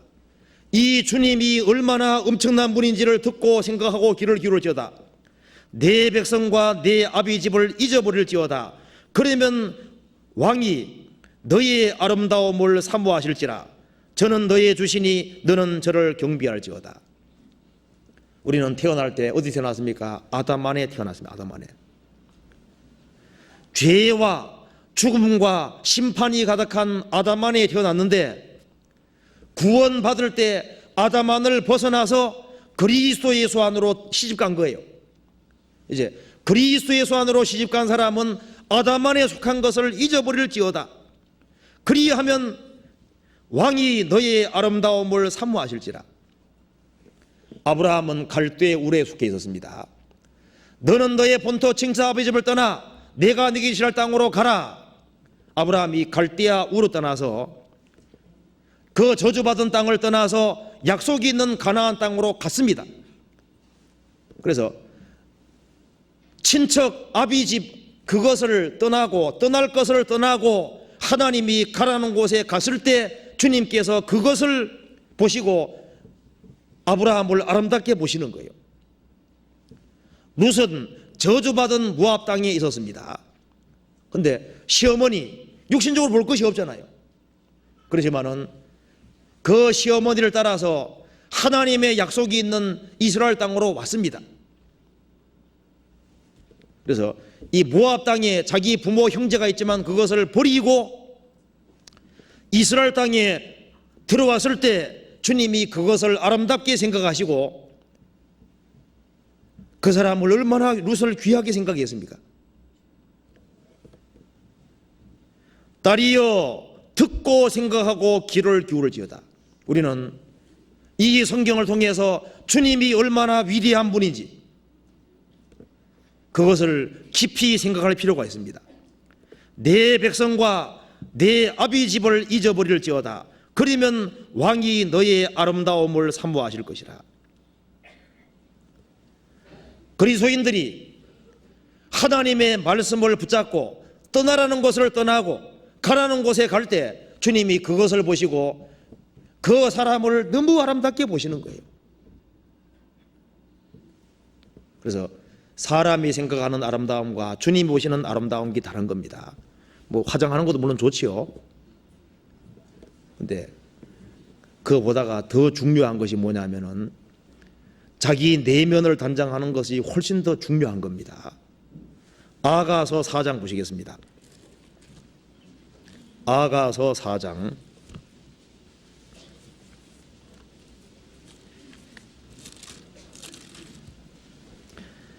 1절부터 5절까지 같이 읽어보겠습니다. 내 사랑 너는 어여쁘고도 어여쁘다. 너울 속에 있는 내 눈이 비둘기 같고 내 머리털은 길르아산 기슭에 누운 무리염소 같구나. 내 이는 목욕장에서 나온 털 깎인 암양 곧 새끼 없는 것은 하나도 없이 각각 상태를 낳은 양 같구나. 내 입술은 홍색실 같고 내 입은 어여쁘고 너울 속에 내 뺨은 성류 한쪽 같구나. 내 목은 궁기를 들이고 건축한 다윗의 망대 곧 일천 방패 용사의 모든 방패가 달린 망대 같고 내 두 유방은 백합화 가운데서 꼴을 먹이는 쌍태의 노루새끼 같구나. 여기 솔로몬이 술람 여인을 칭찬하는 내용인데 주님이 구원받은 사람이 어떤 모습을 아름답게 보시는지를 보여주고 있는 겁니다. 교회는 신부단장 대기소입니다. 1절에 내 사랑 너는 어여쁘고도 어여쁘다. 주님께서는 구원받은 사람을 이렇게 보시는 거예요. 내 사랑 너는 어여쁘고도 어여쁘다. 너울 속에 있는 내 눈이 비둘기 같고 주님을 바라보는 눈 순결하게 주님을 바라보고 앙망하는 그 눈 보고 주님이 아름답게 보시는 거예요.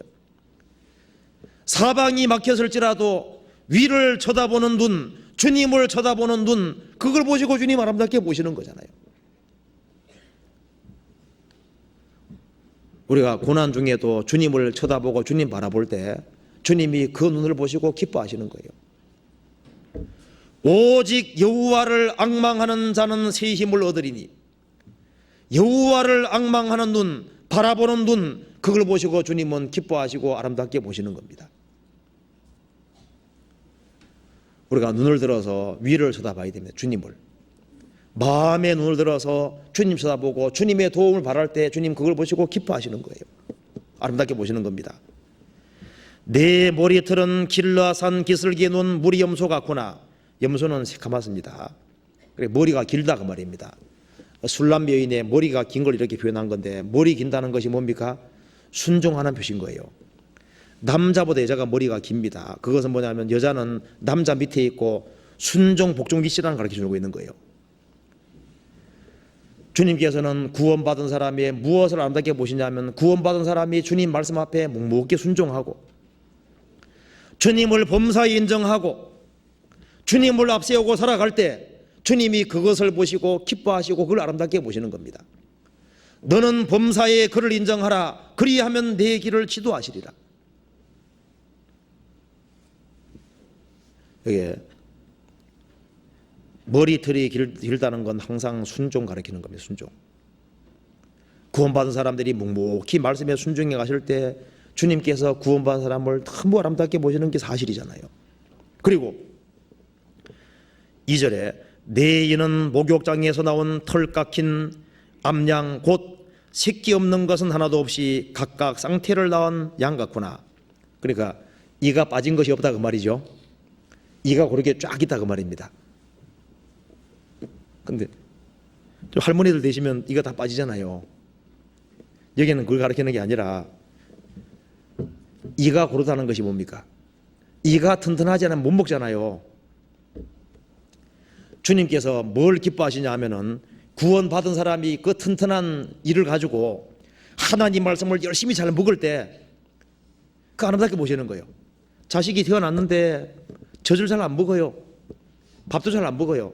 그 안 좋게 보이잖아요. 부모는 자녀가 건강하게 자라길 원하고 건강하고 씩씩하게 자라는 거 보고 아름답게 보시는 겁니다. 신앙생활의 바탕은 일단 먹는 거예요. 사람이 태어나면 죽을 때까지 하는 제일 바탕이 먼저 먹는 겁니다. 그처럼 신앙생활에도 먼저는 먹는 거예요. 먹는 거. 사람이 떡으로만 살 것이 아니요 하나님 입에 나오는 모든 말씀으로 살 것이니라. 하나님의 말씀을 먹는 입 있지 않습니까? 이 하나님 말씀을 가까이 할 때 주님께서 그것을 기뻐하시고 아름답게 보십니다. 먹어야 힘쓰거든요. 안 먹는 사람은 힘이 없을 거예요. 자, 흰개하고 검은개 싸우면 누가 이깁니까? 잘 먹여주는 게 이기다 하는데 어떤 사람도 아니라 하더라고요. 쫄쫄 굶겨놓은 것은 악밖에 없기 때문에 아주 더 크게 물고 늘어질 거라고. 물론 그런데 사실은 너무 못 먹으면요 할 때 무조건 잘 먹는 게 이기는 거예요. 신앙생활도 일단 잘 먹어야 됩니다. 우리가 말씀을 열심히 배우는 시간들, 간절하게 말씀을 듣는 시간들, 그리고 말씀을 잘 소화하고 할 때 이가 튼튼해야지 잘 소화할 수 있는 것처럼요, 영적으로 강건해져야만 말씀을 잘 소화할 수 있는 거예요. 주님 그걸 보고 기뻐하실 겁니다. 3절에 내 입술은 홍색실 같고 내 입은 어여쁘고, 입술은 홍색실 같고, 성경에서 홍색실이 나오는데 그거 예수님의 피를 가리키고 구속 가리키는 겁니다.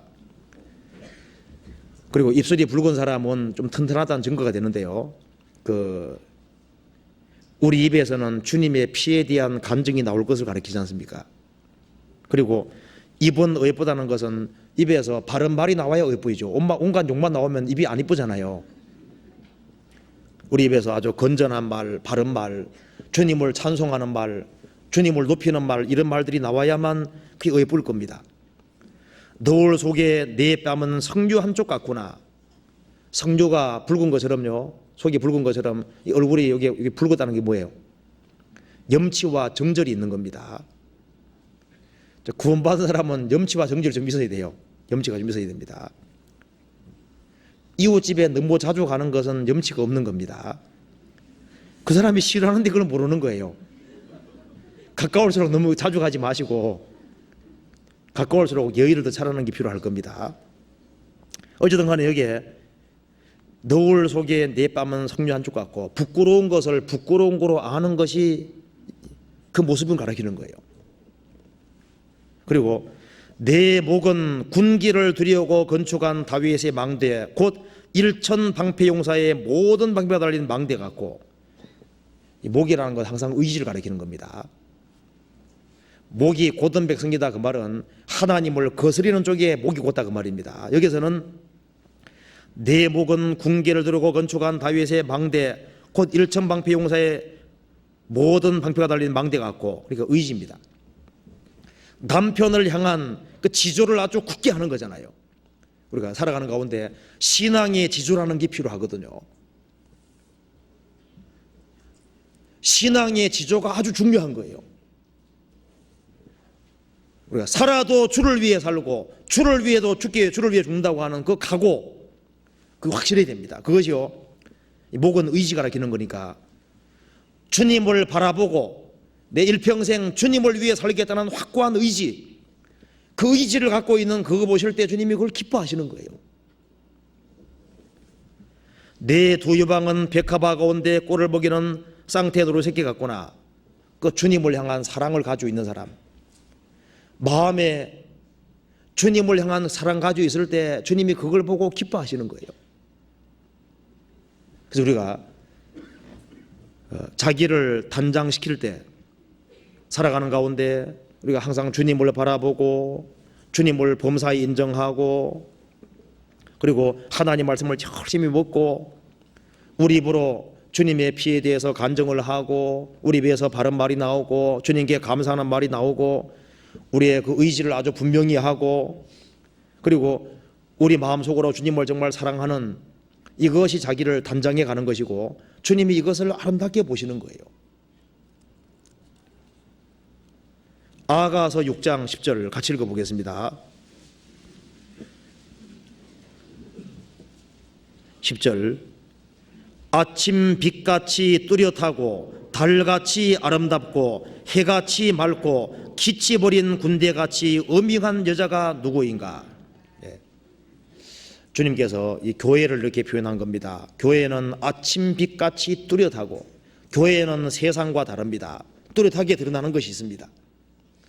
아침 빛같이 뚜렷하고 달같이 아름답고 교회는 주님께 순종하기 때문에 아름다운 거예요. 그리고 해같이 맑고 기치버린 군대같이 엄위한 여자가 누구인고. 이스라엘은 출애굽하자마자 군대로 부르심 받았습니다. 교회에는 보이지 않는 질서가 있고 그게 주님이 대장이 되시고 마귀하고 싸우는 거예요. 주님께서 주님 없는 교회가 주님의 말씀과 뜻 안에 굴복하고 순종하고 그리고 세상과 구별되어서 마귀하고 용감하게 싸울 때 주님이 그것을 보시고 너무 기뻐하고 즐거워하고 아름답게 보시는 겁니다. 주님이 아름답게 보시는 교회는 전투하는 교회입니다. 마귀하고 싸우고 영혼을 건지는 그 교회, 그걸 보시 기뻐하시고 구원받은 개인도 애매히 고난을 받아도 하나님을 생각함으로 슬픔 참음 아름다운 말씀대로 이 일상 살아가는 가운데 애매한 고난이 있지만은 고난을 기꺼이 참고 견디고 진리 가운데 살아갈 때 그걸 주님께서 아름답게 보신다고 되어 있습니다. 그래서 여호와를 사랑하고 하나님을 참으로 아름답게 여기는 사람들 그리고 여호와께서 아름답게 여기시는 일을 실천하는 사람들 그런 사람들을 위해서 주님께서 아름다운 천국을 준비해 두신 겁니다. 우리가 얼마 후에는 주님을 얼굴을 대해서 보게 됩니다. 우리 세상 사람은 보다가 안 볼 사람도 많습니다. 그런데 주님은 우리가 영원히 볼 분입니다. 그렇기 때문에 우리가 제일 신경 써야 될 분은 영원히 볼 분인 거예요. 불신자보다는 구원받은 사람에게 더 신경 써야 되는데 왜냐하면 구원받은 사람은 영원히 볼 사람들이거든요. 주님은 우리가 영원히 얼굴을 대해서 항상 대면에 봐야 될 분이기 때문에 주님에게 우리가 제일 신경을 써야 되고 주님이 아름답게 여기는 것이 뭔지를 더 봐야 됩니다. 주님께서 하나님이 아름답게 여기는 그 일을 행하는 사람들을 그 사람들을 아름답게 보시고 그 사람들을 위해서 아름다운 천국과 아름다운 기업을 예비해 두신 거예요. 이 심판받은 세상도 아름다운 것이 있다면은 주님의 사랑을 받아들이고 주님을 가장 아름답게 생각하는 사람들을 위해서 영원한 천국을 준비했는데 그 천국이 아름다움은 상상할 수가 없는 거예요. 꽃 박람회에 가서 꽃 보시면은 그 꽃을 만드신 분은 정말 예술가입니다. 그 새들을 또 보시면은 정말 아름다운 새들 많이 있잖아요. 머리카락 하나도 이제 바늘도 현미경 밑에 오면 조잡하지 않습니까? 머리카락은 놓고 보면은 너무 신박하게 되어 있거든요. 자, 하나님은 정말 최고의 과학자고 최고의 예술가입니다. 하나님께서 성도를 위해서 예비하신 그 천국, 우리를 위해서 아름다운 기업이라는 게 준비되어 있는 거예요. 시편 16편 보시겠습니다. 시편 16편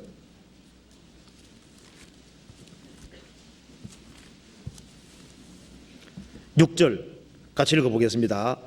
내게 줄로 지어진 구역은 아름다운 곳에 있으며 나의 기업이 실로 아름답도다. 이 세상에서는 내가 가진 것이 아무것도 없다 할지라도 우리가 진리 가운데 살아가는 삶, 그것은 영원한 기업으로 남아 있습니다. 내게 줄로 지어준 구역은 아름다운 곳에 있으며 나의 기업이 실로 아름답도다. 우리를 위해서는 아름다운 천국이 준비되어 있고 우리의 기업이 실로 아름답도다. 우리에게는 아름다운 기업이 있습니다. 그래서 성도가 해야 될 일은 뭐냐면은 여호와의 아름다움을 앙망하고 이 성경을 통해서 주님의 아름다움을 찾는 겁니다. 그리고 주님이 아름답게 여기는 것이 뭔지를 알고 주님이 아름답게 여기는 일을 행하는 것이 성도의 도리인 거예요. 그래서 성도들이 서로 사랑하고 전도하고 자기를 단장하고 기꺼이 고난받고 마귀하고 싸우고 이 세상에서 주님의 뜻을 실천하는 그것이 아름다운 생애고 그 사람들이 아름다운 이름을 얻은 사람이라고 할 수 있는 겁니다. 아름다운 이름은 보배로운 기업도 낫다고 되어 있습니다. 아름다운 이름을 얻은 사람은 죽는 날이 출생하는 날보다 나으며 그 말씀대로 아름다운 이름을 얻은 사람이 죽는 날은 횡재 맞는 날이 되는 거예요. 그렇죠? 이 세상의 모든 수고가 나는 그 날이 되는 겁니다. 근데 많은 사람들이 이 세상에 허탄한데 마귀가 엉뚱한 아름다움을 만들어 놨는데 거기에 사람들을 미혹시키고 있는데 그것이 사람에게 만족을 줄 수 없는 거예요. 우리는 주님의 아름다운 일을 하는 사람들입니다. 예수님이야말로 가장 아름다운 분이기 때문에 예수님과 연결되어서 주님과 함께 동고동락하고 복음 전하는 그 일보다 아름다운 일은 없는 거예요. 그래서 주님과 함께 동고동락하는 삶, 그것이 가장 아름다운 사람이고 그런 일을 하는 사람이 아름다운 이름을 얻는 거예요. 우리에게는 영원한 축복이 준비되어 있습니다. 다윗은 그걸 아는 사람인 거예요. 그렇기 때문에 여호와의 전을 그렇게 사모했고 거기에서 여호와의 아름다움을 상고하고 그 아름다움으로 만족을 하고 살았던 겁니다. 같이 기도하시겠습니다. 자비로우신 우리 아버지 하나님 감사합니다. 이 세상 살아가는 가운데 무엇이 진정한 아름다움인지를 성령을 통해서 저희들에게 알게 해주셨습니다. 우리의 마음에 가장 사모하는 대상은 주님밖에 없습니다. 이 세상 그 어디에도 참된 만족과 안식과 아름다움이 없습니다. 저희들로 하여금 주님을 더욱 사랑하는 마음, 사모하는 마음을 일깨워 주시고 이 세상 살아가는 가운데 주님이 아름답게 여기시는 일을 할 수 있도록 힘과 지혜와 용기를 허락해 주옵소서. 멀리 파키스탄에 전도 중에 있는 오세일 목사님과 또 함께 하시는 모든 분들 주님의 역사를 나타내 주시고 그 불쌍한 잃어진 영혼들 구원받는 역사를 이루어 주시고 전국적으로 많은 집회가 있습니다. 집회가 있는 곳마다 일일이 함께 해주시고 주님의 능력을 나타내 주옵소서. 우리 가운데 한 사람도 신앙의 걸음에 실족하는 사람이 없도록 도와주시고 주님의 일을 행하는 가운데 주님을 배울 수 있도록 도와주옵소서. 주 예수님 이름 받들어 기도하옵나이다. 아멘. 찬송 같이 부르시겠습니다. 88장입니다. 찬송가 88장.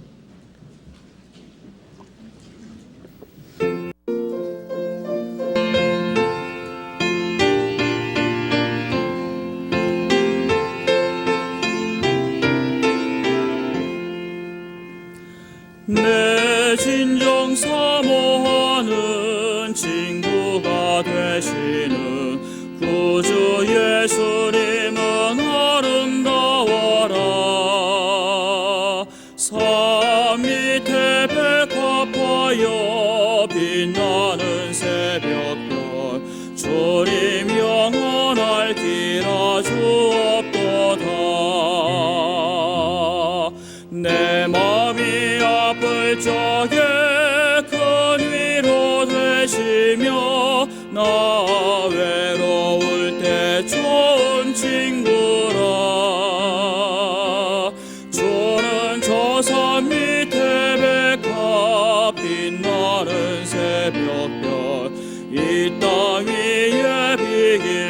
것이 없도다. 내 모든 염려 이 세상 노랗까 나와 항상 같이 하여 주시고 시험을 당할 때에 악마에게 교를 즉시 물리치사 날 지키시래. 온 세상 날 버려도 주 예수 안 버려 끝까지 나를 돌아보시리. 주는 저 산 밑에 백합 빛나는 새벽별 이 땅 위에 비길 것이 없도다. 내 마음을 다하여서 주님을 따르면 길이 나를 사랑하리니. 물불이 두렵지 않고 장엄이 겁없네. 주는 높은 산성 내 방 계시라. 내 영혼 먹이시는 은혜 누리고 나 친히 주를 뵙기 원하네. 주는 저 산 밑에 백합 빛나는 새벽별 이 땅 위에 비길 것이 없도다.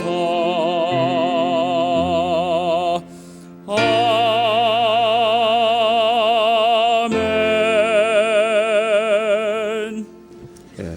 광고 좀 마치도록 하겠습니다. 예.